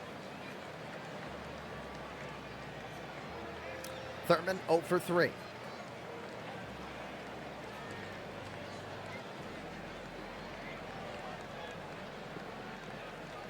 Two-one pitch. Off the end of the bat, and it's a slow fly ball right to Winn. He'll make that play rather easily. Side is going to be retired. The Rangers do cut into the lead. We will go to the bottom of the 8th as St. Louis leads this one 4-2. All right, defensive changes from Jamie. Waiting on those. Baptista will go to third. Reeves will now slide over to second. And Wyatt Langford will be in left field. And still going with Thurman on 62 pitches. Okay, I got it.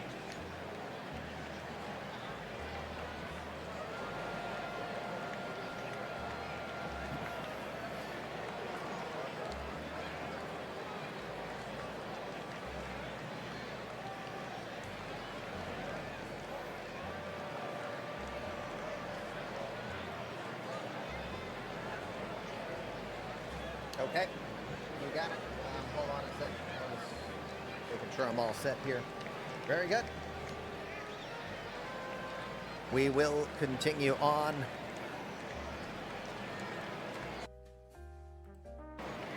Thurman, again, the changes. Reeves stays in the game, slides over to second. Angel Baptista into this game over third. Wyatt Langford into left field. Cassie Thurman still on the hill.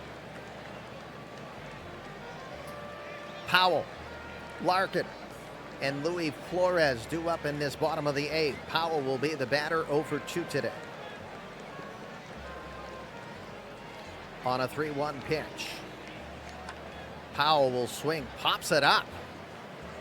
That one's going to be in fair territory on the right side. Reeves will come running all the way in to make the play there. That will be the first out.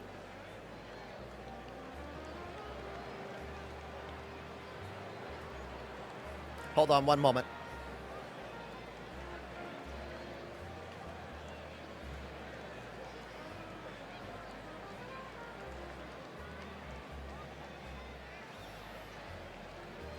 I'm double checking on something here quick.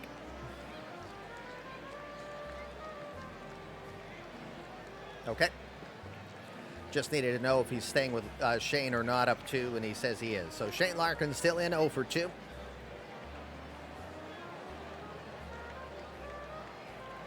Two balls and a strike. Larkin out towards center field, not very deep, coming in. Norris will be there to make the run, the grab on the run. The run on the grab. I'm French enough, I'd believe it. 2 outs. If you're looking ahead to the top of the 9th, it'll be Koshin, Guerrero, and Reeves due up. We do see Hunter Brolt and Bennett Sousa currently getting warmed up in the Cardinals bullpen. Louis Flores will get his first at bat on today. He is 0-12 in this entire postseason. And he is 0-4 in this series.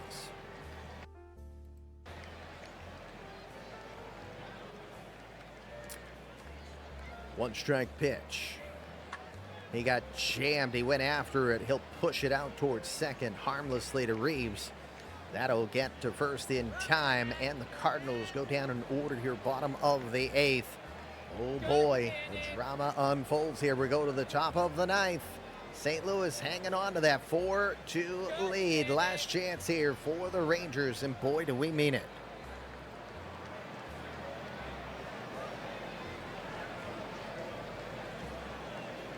All right, Cole Winn, 21 pitches in, is going to keep on going here.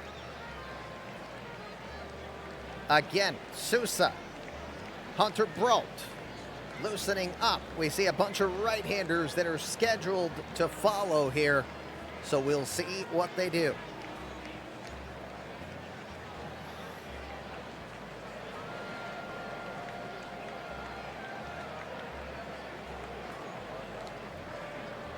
I'm going to be a little more deliberate here because we're getting close to the end of our coverage, and I want to make sure that people have time to collect a little bit more on the drops.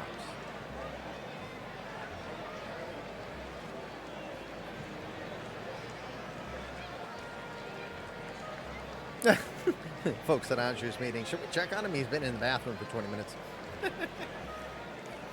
All right, Goshen will be the batter. Possible last at bat as a Ranger. 0 for 2 today. 6 for 22 lifetime against Cole Winn. That's a 273 average and 1 home run. We start the ninth with a 2-1 count. Goshen swings, pops it up. Foul territory. Powell leaped out, running halfway down the line. He'll make the catch in foul territory.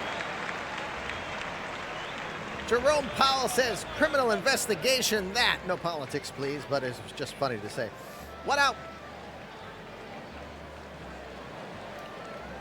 Crowd fairly delirious here at Busch Stadium. Rain has held off all this time, but it is cold out here. 33 degrees. It's 11:41 at night. I don't think anybody has left yet. Vladimir Guerrero is 1 for 2 today. Great success against Cole Winn in 9 at-bats. 3 for 9. 2 home runs. He knows his former teammate well.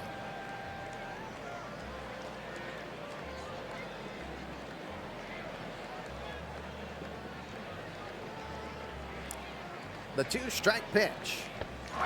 Check swing. They peel it first. They say he went. Where's the kaboom? There was supposed to be an earth-shattering kaboom. Huge strikeout for Cole Winn. 2 strikeouts now for him. Rangers down to their final out. Chris Reeves, your batter. 0 for 3 today.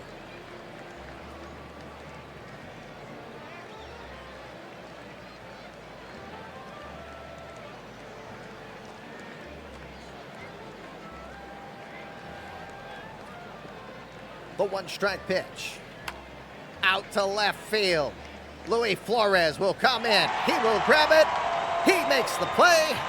The St. Louis Cardinals have won the World Series for the 2nd time in 3 seasons. Aju Alexander's team will be your world champion as they will be victorious. Wow.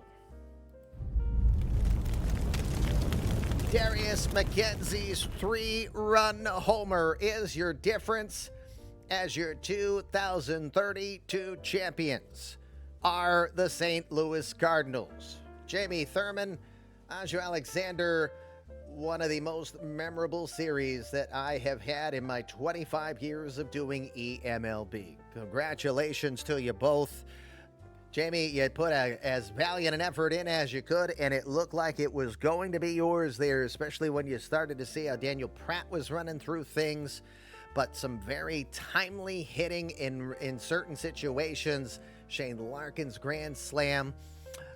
Royce Lewis's 3-run homer in 14 innings. And now Darius McKenzie's big 3-run homer in the 4th that Texas could not come back from.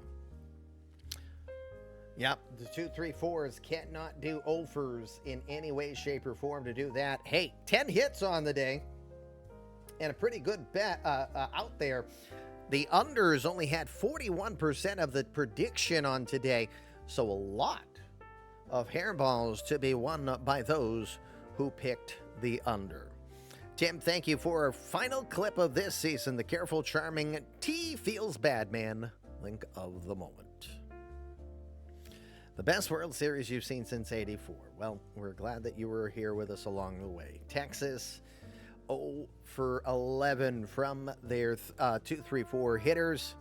Jack Trainer, 2 for 3 on the day with a walk. Vladimir Guerrero was 1 for 3 with a walk. Angel Baptiste even had a double to right center field. Chuck Norris was 1 for 3 with an RBI triple, which started to give the sign that maybe the Rangers were going to come back here. Let's see. For the Cardinals, Matthew Bellows was 2 for 2. He also walked. I think he also got plunked, didn't he? No. Royce Lewis was 1 for 3, scoring once. Shane Rodecker 1 for 3 with an RBI. Again, Darius McKenzie's 3-run homer, your difference in this game. And the bottom of the order went 0 for 13 after McKenzie. Wow, we even saw catcher interference in that game. That's crazy. Falzone, your hero of the day, separate of Darius McKenzie. 6 innings, 2 hits, 2 walks. He would be your player of the game from my vantage point. 10 strikeouts on 100 pitches exactly. He goes to 2-0 for the postseason. Armendariz came in, and like the birthday girl, Cassie Thurman, was rocked early. But in Armendariz's case, he did not stick around long. Cole Winn comes in and pitches 6 outs, gets just 1 walk, but strikes out 2 to end this season.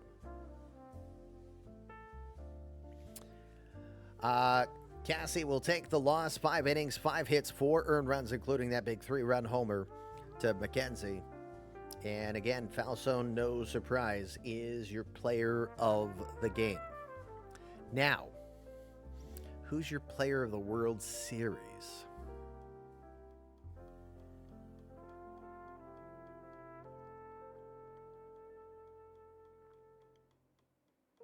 Who would be the series MVP?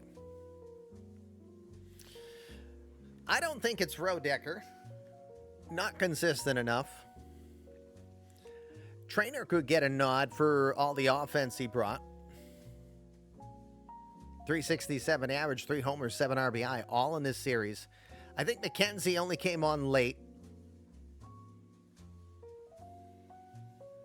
Shane Larkin? No, not Larkin. Larkin was 4 for 17 with that grand slam, now 4 for 20. Trainer's got a high possibility. Daniel Pratt could have also been recognized for 16 scoreless innings. Cassie Thurman prior to this outing could have been consideration.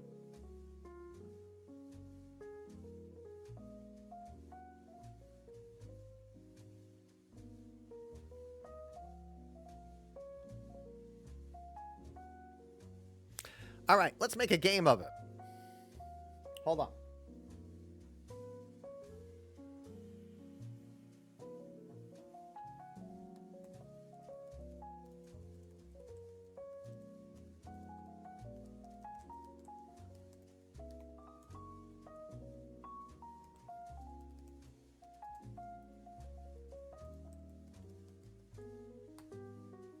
There. 200 balls of yarn additionally up for grabs if you predict the correct MVP. You'll get 5 minutes from now. Give me a 5-minute timer. We've got 2 minutes for the ad break. So I'm going to leave it right here for the moment. Also giving just a little more time. I'm trying to make sure that we got a 2.5-hour show today.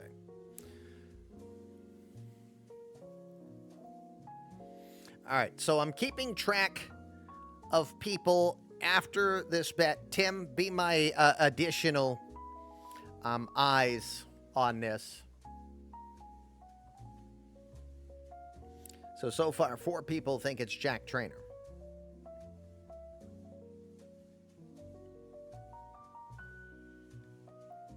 Again, you can't lose anything. This is just bonus. I don't think anybody predicted 4 today at all for the bets, right? Did anybody predict 4? I'm checking. Flying sent it to me earlier. Oh, Big E did. But he picked Texas. Well, he'll still win 75 balls of yarn today. He doesn't have to worry about flipping the table. He can flip the table, but he'll still win. So, a couple for Rodecker. King Butcher's his trainer. So 1, 2, 3, 4, 5 for trainer so far. 3.5 minutes to put your prediction in.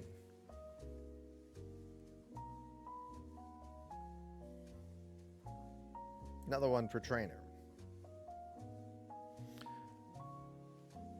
So while we're waiting on that, let's play the game of how bad was St. Louis's hitting overall. They only had 5 hits in 25 at-bats. That's a 200 average.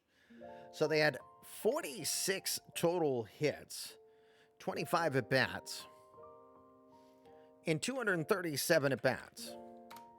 They hit 194 and win the world title.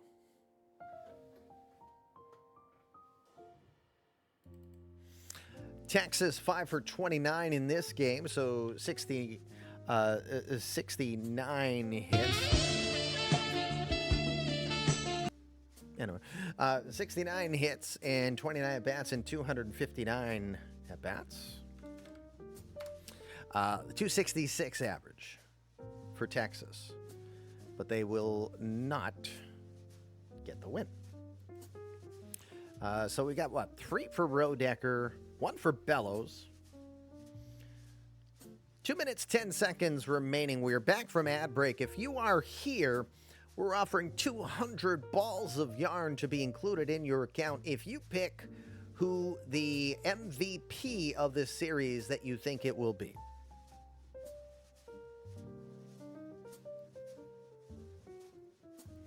No switching votes. You cannot, once you've announced, no vote switching. Now that I've put something out there to win, you cannot adjust. You must stay where you are.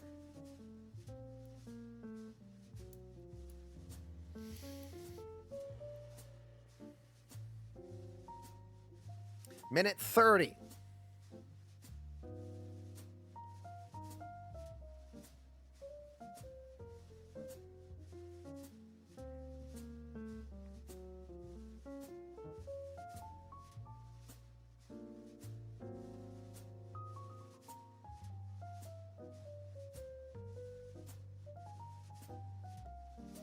All right, D-Block will say Daniel Pratt.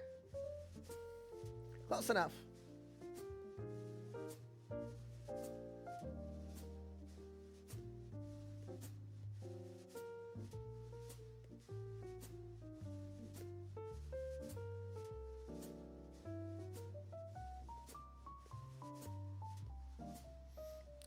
King Butcher, I'm not sure I follow. Are you saying you did or did not get special drops today? Because that was supposed to be intended.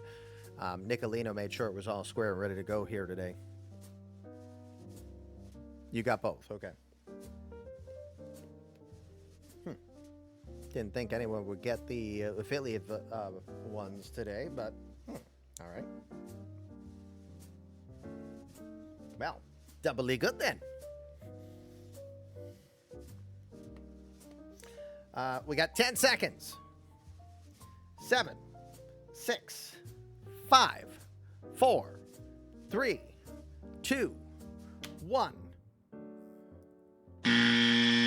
You are out of time and you cannot put anything in now. So, we'll now advance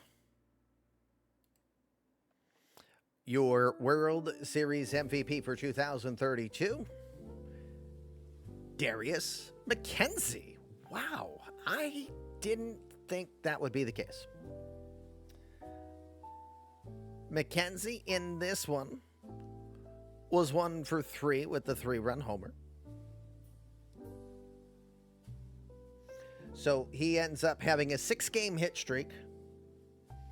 He's 7 for 26.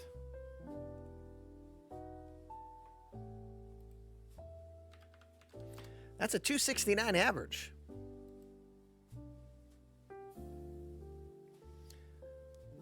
But he had 2 doubles, 2 homers, 4 RBI. I would not have.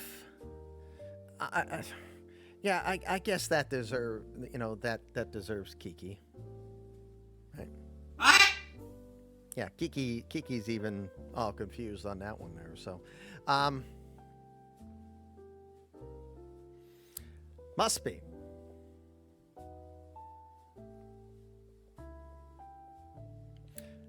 Yeah, Trainer had 5 RBI in a game, so Trainer would have been the automatic. My default as well would have been Trainer if the game would acknowledge an MVP even on the losing side.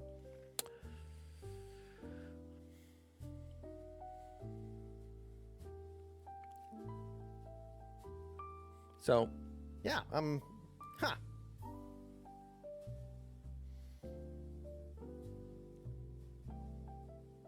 very, that's true. McKenzie did have that important home run. It wasn't the game winner. Again, the 5 runs scored by St. Louis in Game 5 were all by home run.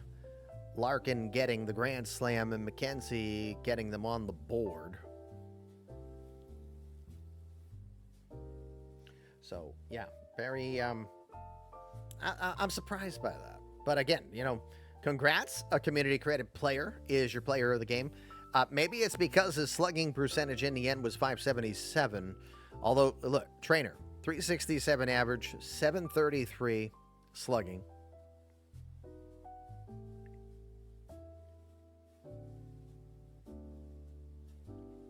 So, it made a lot of sense to go with Trainer as your default choice just for that. I mean, he had a OPS of 1150 something. 1157, I think.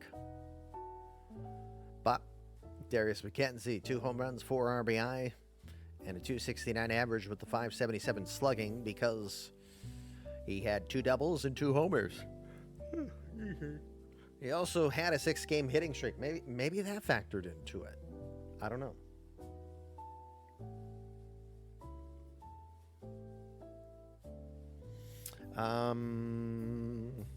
Box score. I don't think he can see the W.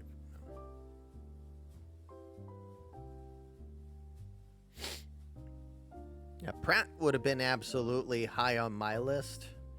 I think if Texas won, it would have been Trainer. Pratt would have been a very close second. Because again, 16 innings. I will pull Pratt's stuff up off of the website. Pratt did 16 innings, 6 hits, 3 walks, 14 strikeouts, and no runs scored. That probably could have been him being the MVP in that instance.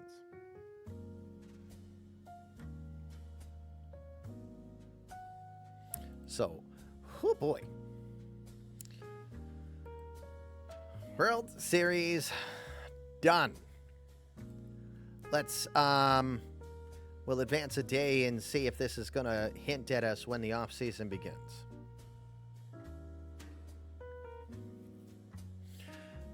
The great season indeed. Always thanks to all of you guys, of course.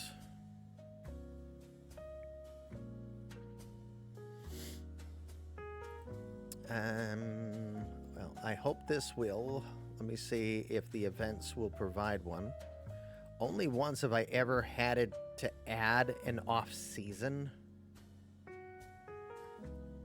So for now, nothing yet.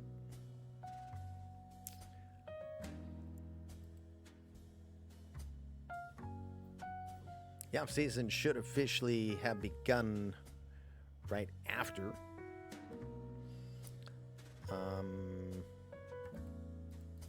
Yeah, see, there's nothing there yet. I'm going to do one more day. And if the off-season doesn't present itself, then I will force the off-season to begin on the 9th of November.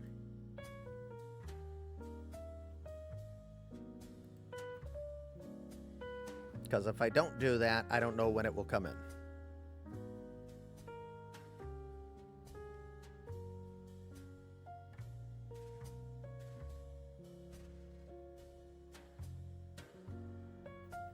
There it is. Okay, perfect. So it does show up after. It didn't only one time. So I will officially get us to the off season, and I will start to provide a calendar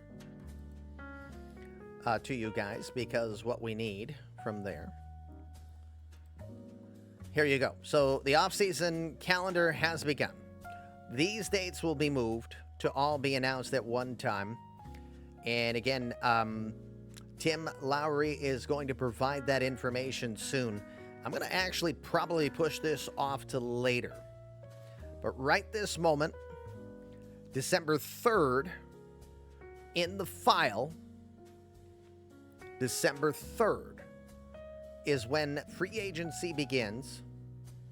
December 3rd will now be considered when the official start of the 2033 season begins, in regards to everybody being reset back to 0 for boosts spent.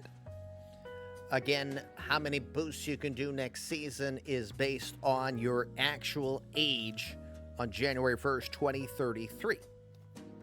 So whatever age you are in 2033, you go by that for a specific age. If you're born on January 2nd, I am simming one more day. I just wanted to see if the calendar populated. So we're going to stop on the 9th. Then we will start to do 4-day increments, but the first 4 days will take place on Tuesday.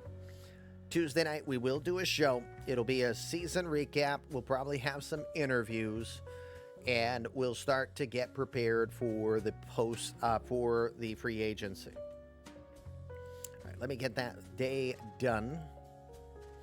All right, so now all teams are done.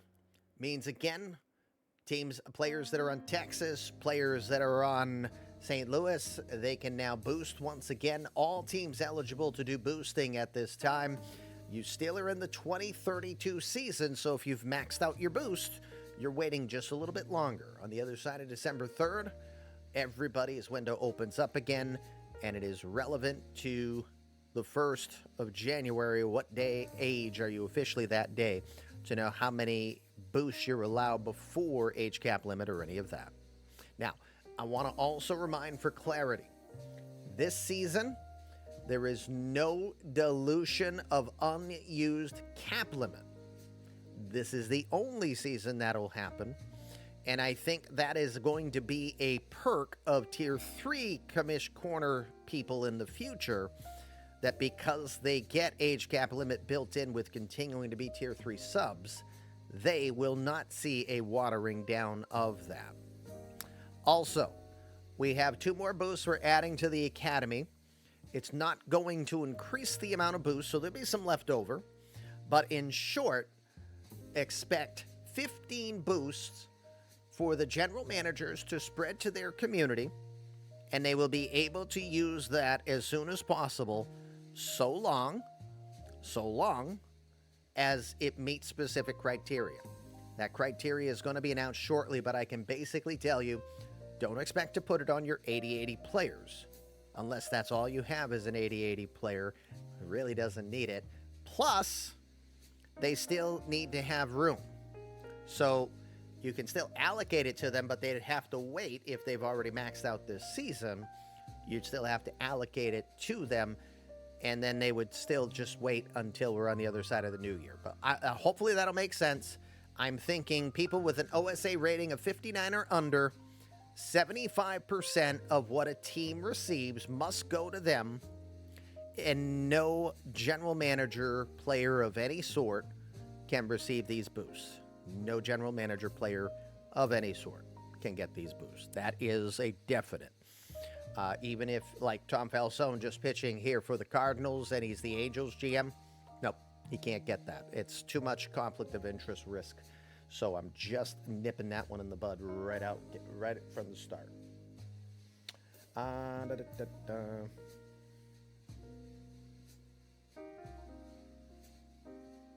Yeah, Pug says, don't boost his players, spend it on the other guys that you got.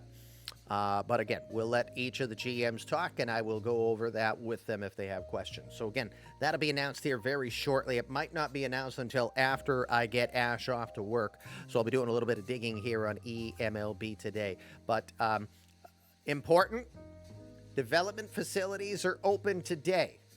That is your development labs. Remember, unlike Dr. Dynastic, who will do it XXXXX, you only get one opportunity and you take what you get. So there's the gamble. But again, the rules changed a little bit on that. You have X number of slots. You should have 10 slots. Let me look. I'll just use development lab here. 1, 2, 3, 4, 5, 6, 7, 8, 9, 10. Yep. Cat. I'm a kitty cat. And I dance, dance, dance, and I dance, dance, dance. Michael, thank you for the Tier 2 sub. That will get you 5 boosts added to your account. Much appreciated. All right. So again, any questions? How about I use a little bit of time here for any questions to end off our season here? Just making sure you understand rules and all of that stuff. Yeah, you've been a little busy here, huh, Jamie? So again, a little bit of a timeline. We're on November 9th in file. There will be no advancement of the file until Tuesday, 7 o'clock. Expansion draft is a great question.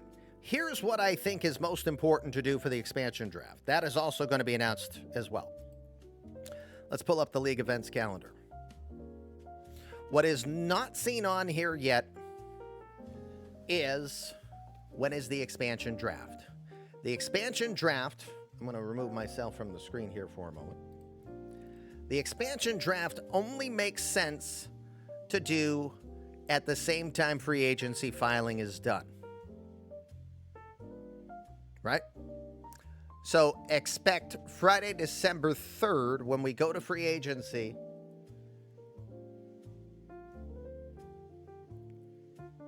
expect the expansion draft to be a part of the festivities. The reason I'm waiting is last time we did the expansion draft, and the only time in 25 real life years I've ever used the expansion draft side of Out of the Park, we had a problem with players who were not considered to be the proper age in regards to amount of seasons. You know, we're going to probably mimic a lot of the rules from the last one, but if I had a do-over, it's doing it after free agency is filed and players are officially free agents, et cetera, et cetera.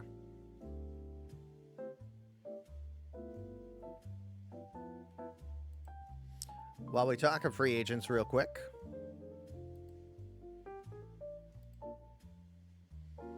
as we said, a couple of players already in the file, including Yoshinobu Yamamoto. Stats generated based on his experience with the Dodgers.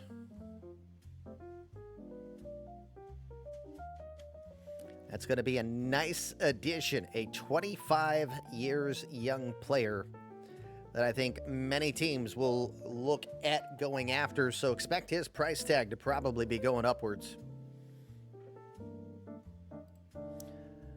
But Shota Imanaga ain't a bad option either if you're looking at a 30-year-old left-hander who's more of a crafty type.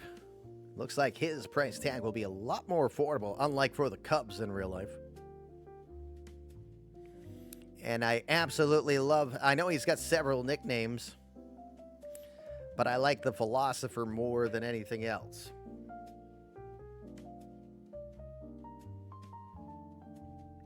Yuki Matsui will be added to the file. He's not in there yet. I will add him in after I upload this file.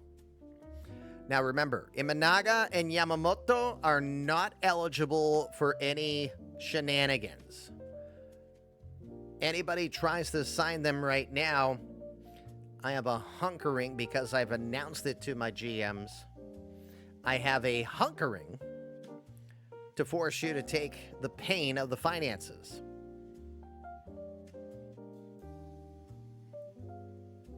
So please, be patient. These two guys are in the file. Matsui will be added.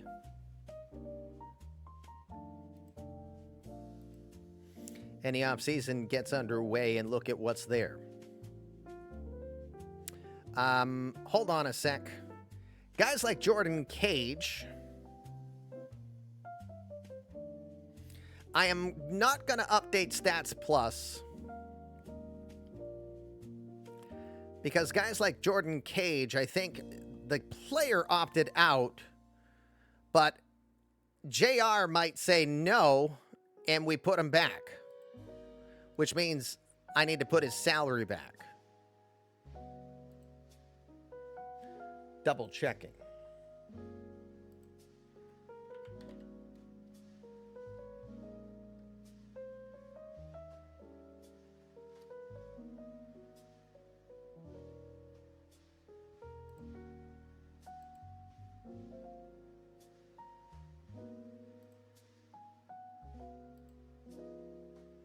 Okay, yeah, I have his salary. He would be making $22 million if he does not opt out.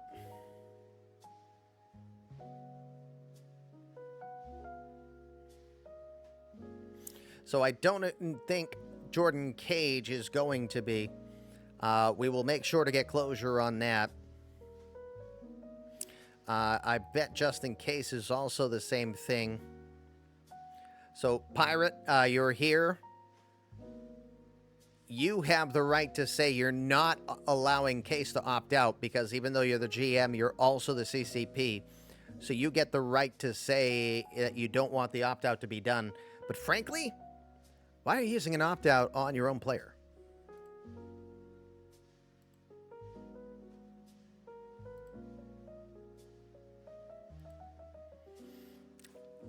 Case is $20.4 million for 2 more seasons if you keep him. So I better not get anybody saying like, hey, what's the big idea? So-and-so ain't supposed to be gone. Why? Well, that's on you. Don't be mad at me. And this will be why Stats Plus will not be updated for the moment so that I still have access to the old data. I have other old files, backup files and stuff. I agree, Tim.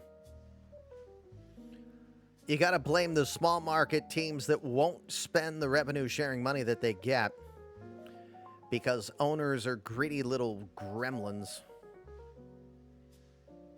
And it's not necessarily the owners, it's also their crotch goblins that are just worried about their future inheritance because they don't want to work ever. But don't get me started.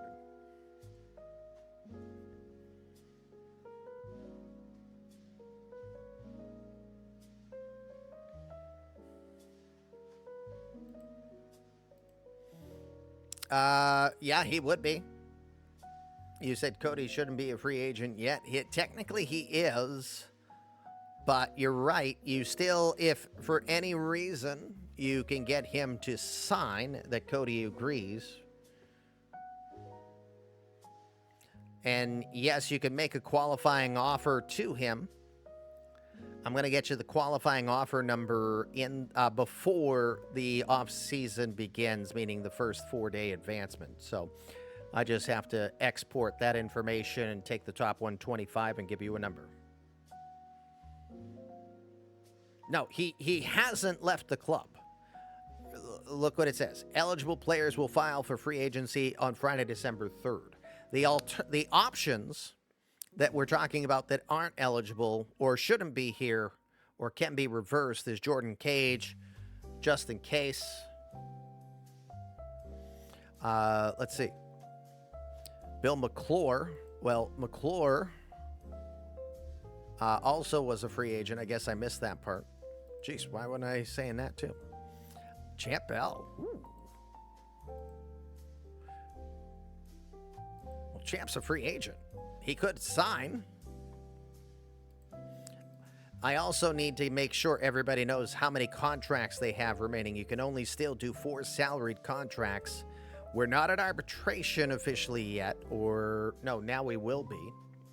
So once you start seeing arbitration numbers, that means you can sign those players to 1-year deals to avoid arbitration, and that will not count towards your 4 salary contracts. Yes, ARBs don't count, but it only doesn't count during arbitration season, which we're now officially in. Because right here, arbitration period begins. And again, 1-year deals are good. You sign someone to 2 or 3 years, it does use your one of your 4 salaried. Pepe Clark will go. Oh, both Clark and Douglas both will opt out of their deals.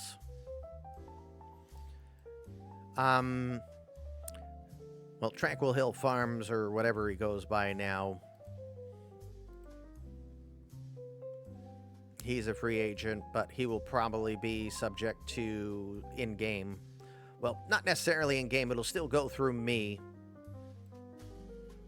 There is a lot more interesting free agencies. Even Joe Diggs. Did Diggs opt out? No. No, he's just a possible free agent. Buster Bluth, also.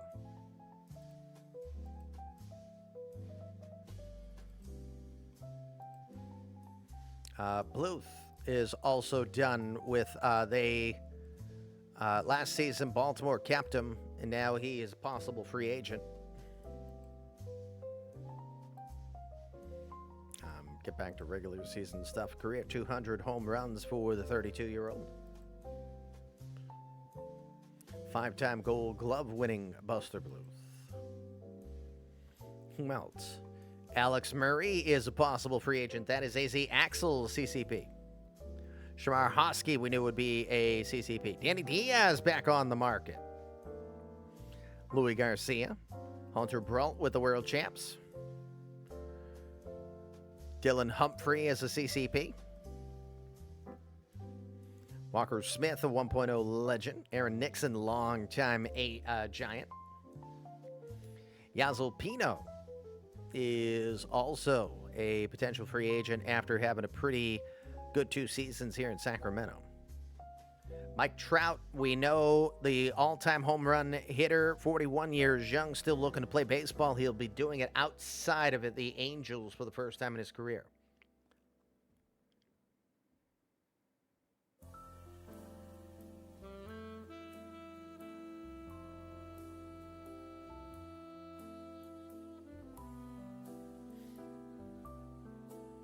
Yeah, thanks, Attica. I actually have till 3:30. 2:30 was just me saying I'm going to make sure I'm streaming that long because they were 2 hours of drops, and I've only been streaming for about 2 hours and 50 minutes. So, in short, you can be assured I'm going to go 3 hours. And if you come and say, well, I'm at 92% as I'm closing out, I love you being here, but too bad. And I'll say it this way. There's about 4 minutes of outro time. Because we have, of course, sponsored music. David Leal, also a free agent. Man, this is our 25. A couple of guys will be removed from here. Again, Cage and Case could be removed. NC Pirate.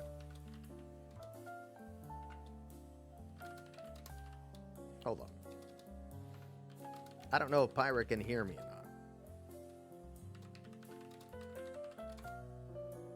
Are you keeping Justin Case, or are you letting him go to free agency? Because he had an opt-out.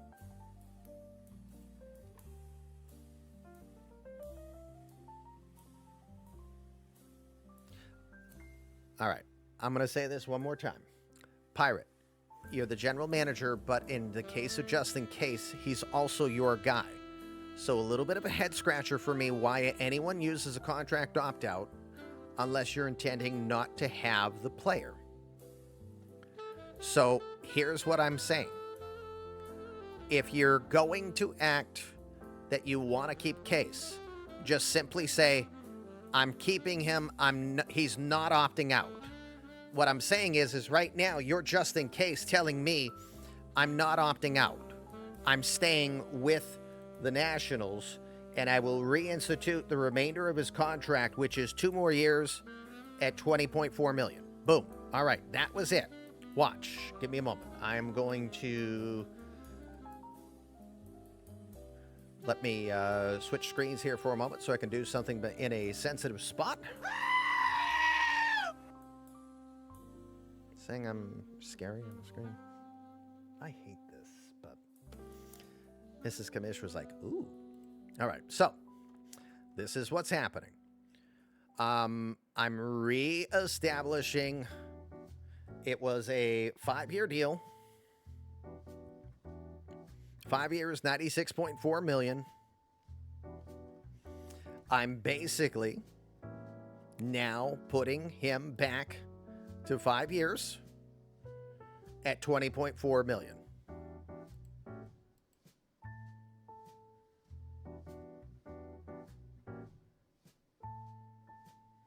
So if all is correct, there he is. So this will be done. So now Pirate gets the right, just like JR. So even though Jordan Cage in game says I'm opting out, now it's up to the CCP to say, no, 2 years. You just finished year 3. According to Stats Plus, you had 33 and 33 and 34 is years 4 and 5. So you have 2 seasons remaining. Correct. Yep. Yep. You are halfway through your current deal, which you locked down in 29. 5-year contract extension then. Okay. That was it. So you have no risk. Let me get myself back on your screen now. So you have no risk. If I did everything right, just in case goes back to you, and if for any reason some shenanigans happens with Out of the Park and he's forced into free agency, just let me know, and we get you right back, right where you are. So no worries on Case. You don't have to try to sign him. You don't have to use a contract extension. One you do have to do, though, is Joe Diggs. That's a different story. The opt-out means you get the right to tell me what to do with him. Just like JR, even though Jordan Cage is showing here, JR is the one who will tell Harris, I'm staying in Toronto. Or, yeah, I'm going to let my guy go to free agency. Then, if JR really wants, he could try to see if Harris wants to sign him to a contract extension then. But right this moment, because you're on both sides of the aisle, you get the right to say, don't go. And you go, okay. And yay. So that's all that happens here. Maybe. Maybe not. I mean, if you don't mind me peeking, you don't have any money for extensions right this moment as is. So probably not. But, you can. What did Diggs make this season? 13.4.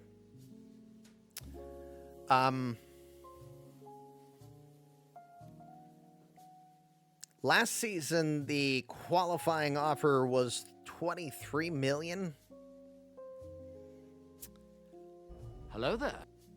Ken, thank you very much for hitting the follow. Welcome to a little bit of early hot stove talk after the 4-2 victory from the St. Louis Cardinals to win the World Series, as we look at a little bit of a preview here for our off-season coming. You could be. So here's what you can do. Or here's what you should do. You will want to put the qualifying offer on Diggs. All right? Here's the challenge. You want to put the qualifying offer on Diggs. You will then likely say no because you don't feel like you can afford him. Diggs might stay, but we can force him into free agency and still say he's compensation eligible if you're following. So again, where you get to be the GM and the player, you want to make sure that you're using the rules as you're entitled to, as everyone can. So you would likely decide if you're going to make the qualifying offer, which means, but now you then play as Diggs and say, nah, which means you will lose him, or you can try to sign him for less elsewhere. We should look at salaries. So here's the other thing you'll have to look at. You don't have, now you could make some trades to free up some cash, but you have it tied into your 4 CCPs here, so maybe not. You could try to free up some bucks to be able to make an extension offer to him. But right now, this moment, you're right. You don't have the room for it.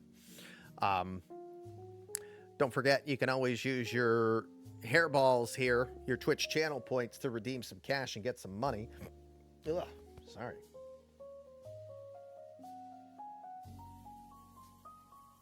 But yeah, these are all things that we'll go over, but at least let me see if I did it right here. Yeah, see? All right. So now behind me, you'll see Diggs, Justin Case was right here. Now Darius McKenzie moves up, and we'll have a new number 25. Papa Vaz is there. So you're going to move a CCP to create another player. You can always do that too. Of course, that player goes in the draft. No guarantee you get him, but that's always something that you can do. Let's see. Anything else? Anyone else have any other questions here on what to expect this off season and stuff? Do have an announcement, although I'm going to peek at something quick before I open my mouth and maybe insert my foot.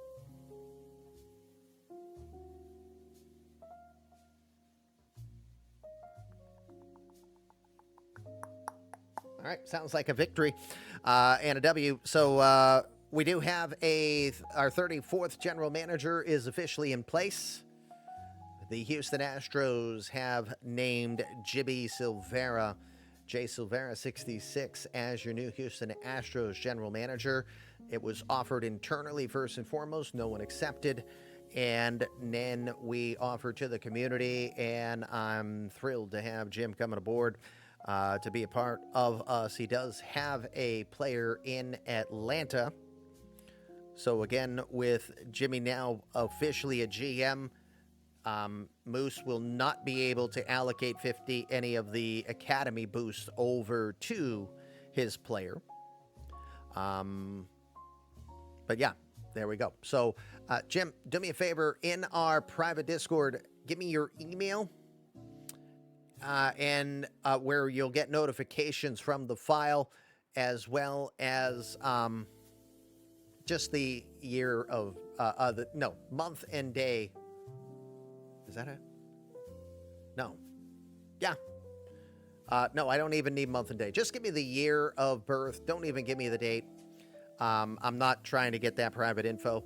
I just, again, the file has the ages, if you recall, in the manager list section here.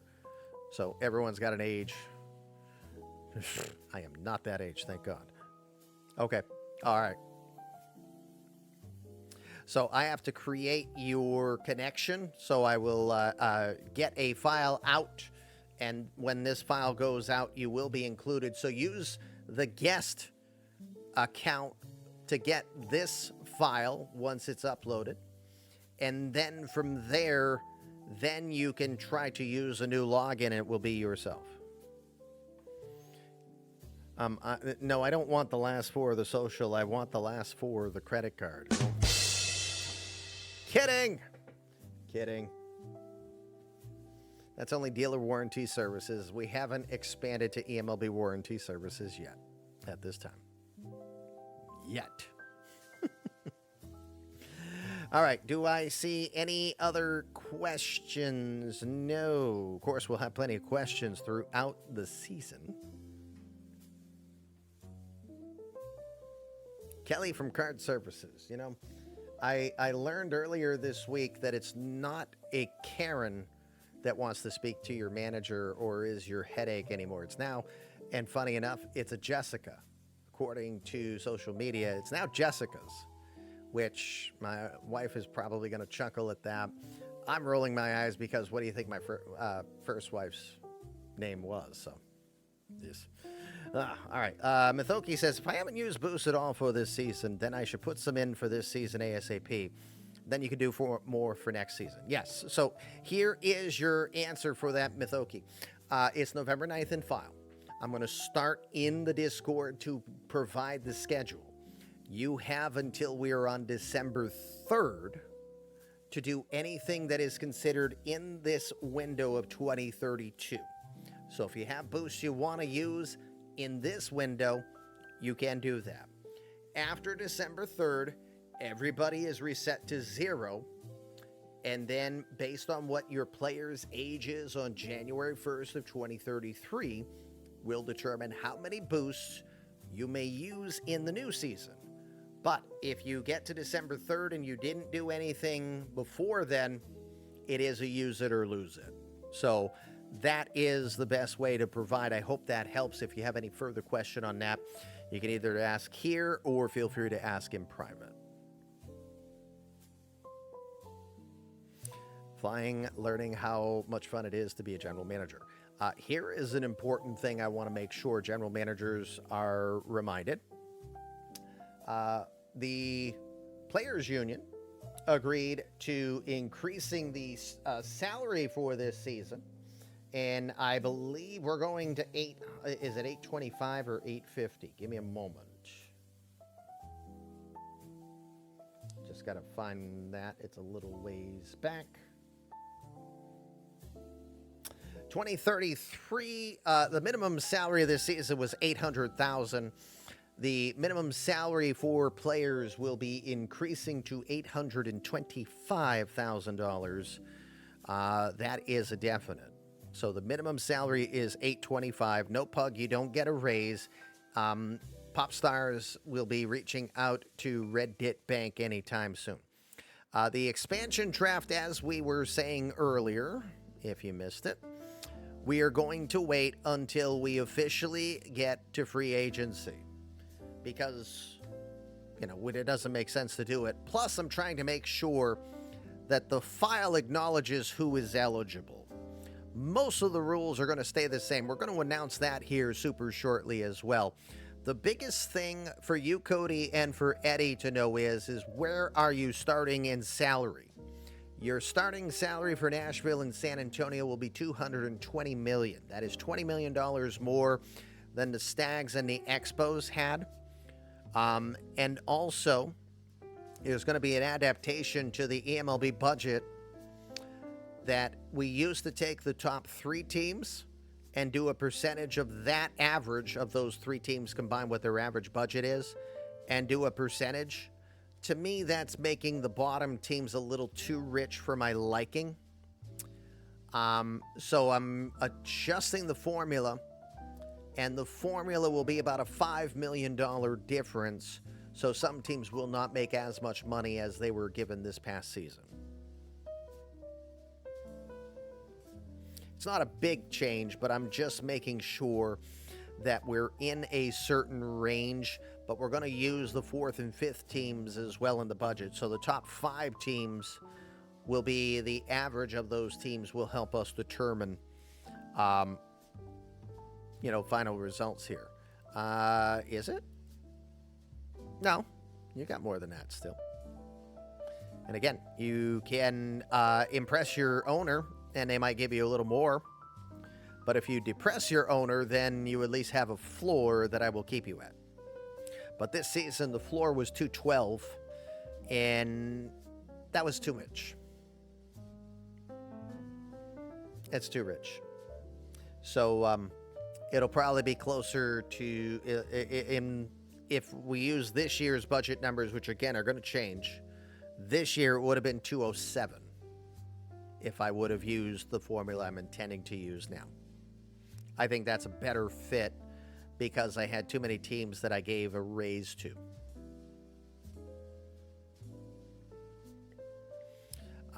But again, if we look at this, Texas was a top 10 team both in payroll and budget. St. Louis also a top 10 team. So again, you could say that those teams are the ones that benefit the most. Germaniac, welcome on in. Thank you for hitting the follow. We know you got a gifted sub earlier. Wouldn't hurt to remind people of that how they can create a player so that they can also be in the story, and we can talk about Darius McKenzie, the MVP. Note to self, push Brandon out of Yankees, take over Yankees, profit. I'm hoping that that's exactly what the Yankees do, because the Yankees have not been the Yankees a bit of late. But here we go. Brendan's looking like he might get a $10 million raise. Again, owners will make a last-minute change here when we get closer to that start. So just giving you some ETAs. But to answer Cody's original question, the expansion draft will happen as soon as the free agency begins and rosters are emptied because, again, they could sign extension players right now, and those players that are signed to extensions are going to be on a certain list of players. Who's number one payroll? That is number one payroll is Los Angeles, I believe. The Anaheim Angels. The Phillies, 358. Anaheim, 352. Houston, 342. Then the Dodgers at 312. The Yankees at 306. Cardinals, only other team over 300 million. They're your world champs with 304 million. Mets are middling in our universe. And again, our teams that are at the bottom, although the owners pushed them back down again. So we'll be keeping an eye on this. And once the budgets turn over, we'll set what the floor is. And if the owner tries to ixnay someone down, we'll give you a level of protection. I might even make it better that it's a temporary bar because those 5 teams also get influenced. So in case they get higher, they should benefit. Yeah, blame Pug. Martin Bradford is going down to $45 million. So before we have free agency hit, Ditt will be the most expensive player. And Hervé Briand will be second behind him. Of course, Briand was kind of a requirement on allowing Diz to move over to his hometown Sacramento team. But with some of the damage he had done with some of the overpriced contracts he had, we kind of had to make sure that he took a little bit of that accountability. And while he might be worried about Briand long term, I think Briand had a pretty nice season here for Oakland, Sacramento. And again, you could pray he opts out, but I mean, that's what he signed him to. So he, just forced to take his work with him. You signed him to it. We'll see if that works out.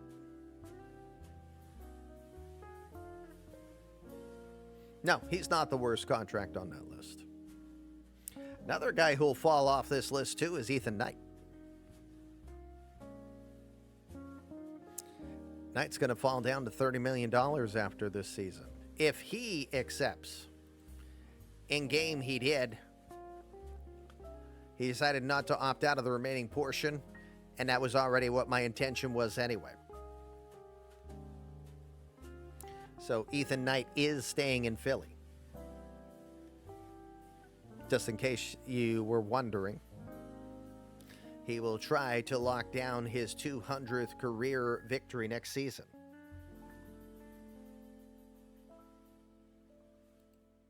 Yeah, there's no changes to Rule 5. Please consult please consult in the Discord for that. Yeah. That's the biggest plus for you there, Jimmy, on inheriting this this player. And this could be another Cy Young season, so he could be a 5-time Cy Young, that you get a rare opportunity to have him lowered down. And then from there on out, it's a player opt-out after 4 more seasons. I'll introduce you to the CCPs. He's still around, but he's more in the background now, but he is still available, and I can introduce you so you can talk with him. That's the biggest change in our universe, which I'm not sure in your other leagues that you were in, if there are community-created players in it that you GM. But in this one, you actually have to manage those as well, too. So, if Bradford comes in, I don't think there's a trade. No, there is a no-trade clause on. You do not have a no-trade clause, so you could trade Bradford at any time if you felt. Or Rowan. Or Alvarez is a team option, so you're going to be given the option of deciding that. But anyway. Yeah, with Alvarez, I don't know if I would do the team option, but that's separate conversation.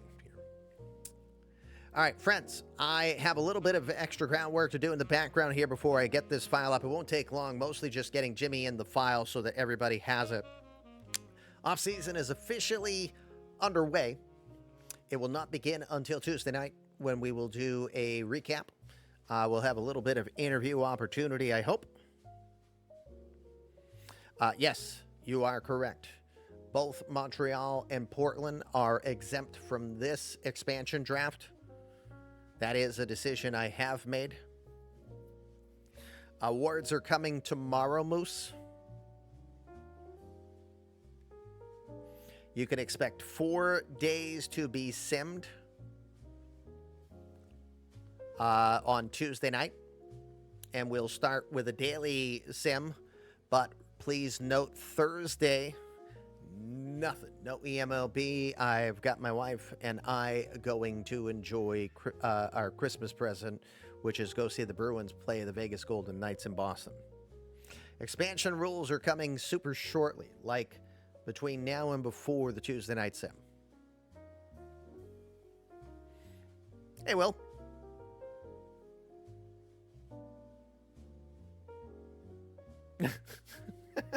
Texas fans right now. I saw Butcher's post in our Discord there. Yep. No. So Thursday is a complete nothing. No stream, no advance, no nothing. We'll reconvene on Friday. And right now I might even, this week I'll probably do nothing on, because I'm doing nothing on Thursday, I'll do something on Friday and Saturday. But there's only one more stream that you'll see this week for sure, and that will be this one. Depending on if Saturday, if it's quiet enough. Yeah, let me not say any more than that. I know for sure I'm doing Tuesday. Everything else is a crapshoot, but there's definitely no stream, no off-season, anything on Thursday for sure. Yes, qualifying offers can go out Tuesday. Wait until I give you an official number, and I need to update it in the file.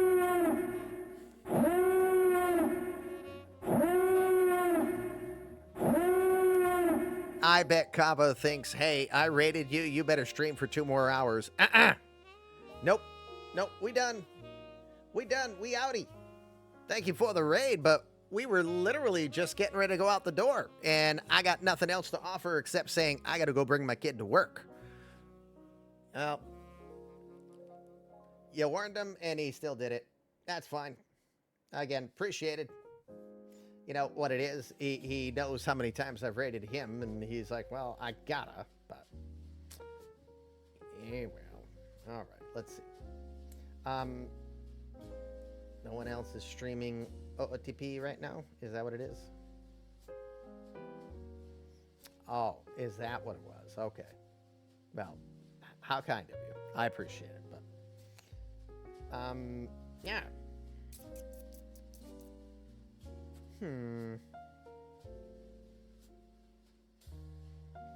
Where in tarnations are we going today? Who? Oh, yeah. Well, you know, Kava, why would you get yourself banned from Amaranth? You know, all it takes is just saying one time on her chat, you know, hey, it looks cold over there, that you're gonna get banned. So you had to go there, huh?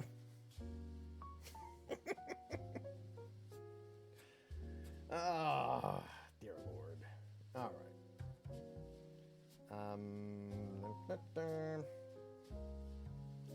I am.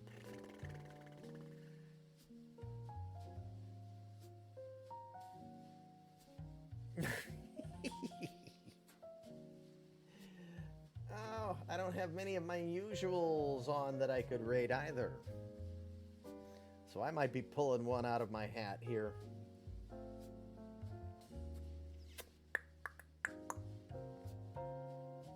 And I could go to Midnight Sumo, couldn't I? Wait, are they even on? I thought I have them favorited. No, I'm not rating Alinity.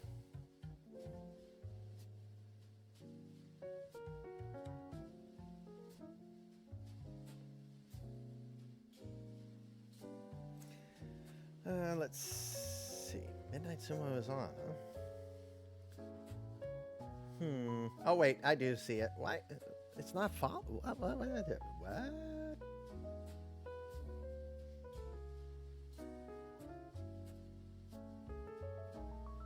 Tim and his hot tub stream, sure.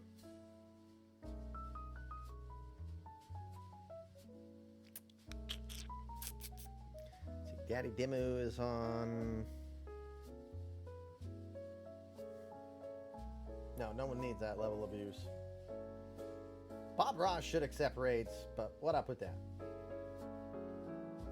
He should paint a new masterpiece right on principle with a raid.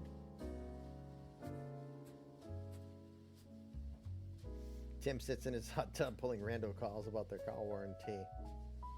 Hi, I'm Jessica.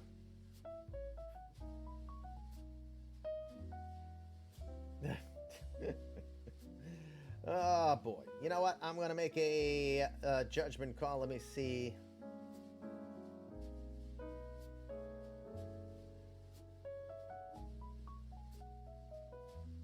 I like Mass Effect.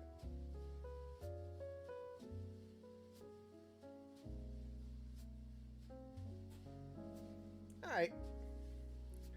I think I've rated her once. I'm going to rate Tyrex.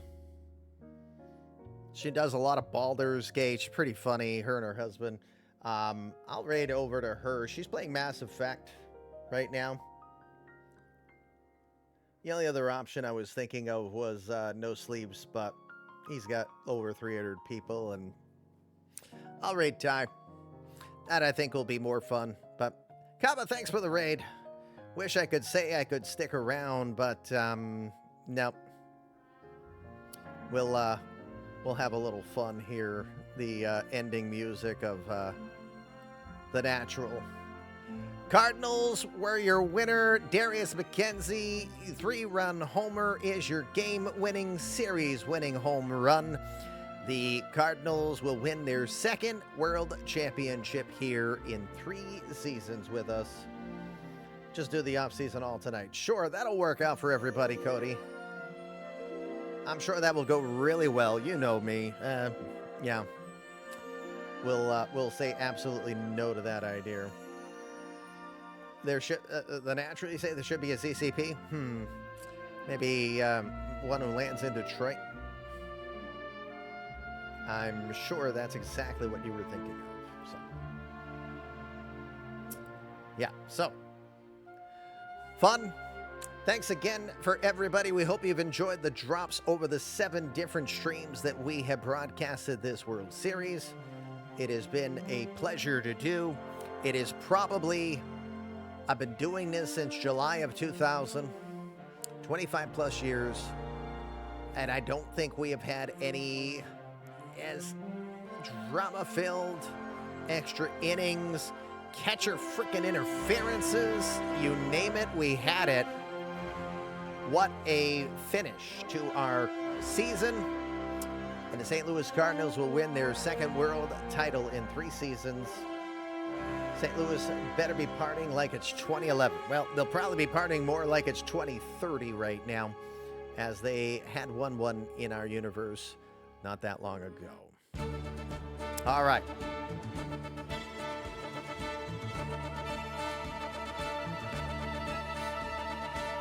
The eMLB World Series and the Fluff Kitty Ninjas show brought to you by APM Music, where you hear gathering crowds from This Week in Baseball, as well as our amazing eMLB theme song. And Moon Brew, your tasty way to better sleep, better health, better cool. Back to the letterbox, I am going, because Fluff Kitty Ninjas do assassinate, and you're looking at their victim. So next time I can find some glue and tape, I'll put my head back on straight, and we'll be back in front of you. That will be on Tuesday night, 7 o'clock Eastern will be our first opportunity to delve into the postseason. What a series we had. Only 3 more words for me. Hit the trumpet.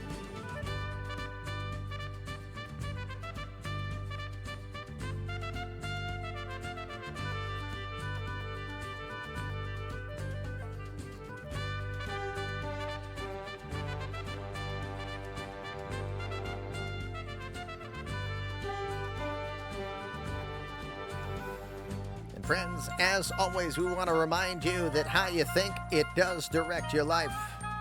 When you think your best, you will be your best. So please go out, do your best, enjoy the rest of this weekend. If you are up in where the weather is an issue, please drive safely. We want to see you again. We're going to send you now over to Tyrex. A little bit of Mass Effect going on there. She's pretty funny. Also a former doctor, so she's like smart.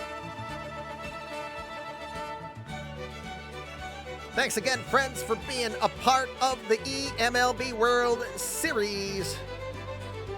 We will hope to see you again starting on Tuesday night as the 2032 off-season begins as we march into 2033. 2 new teams will be part of our adventure as San Antonio and Nashville begin their adventures. See you soon. Peace!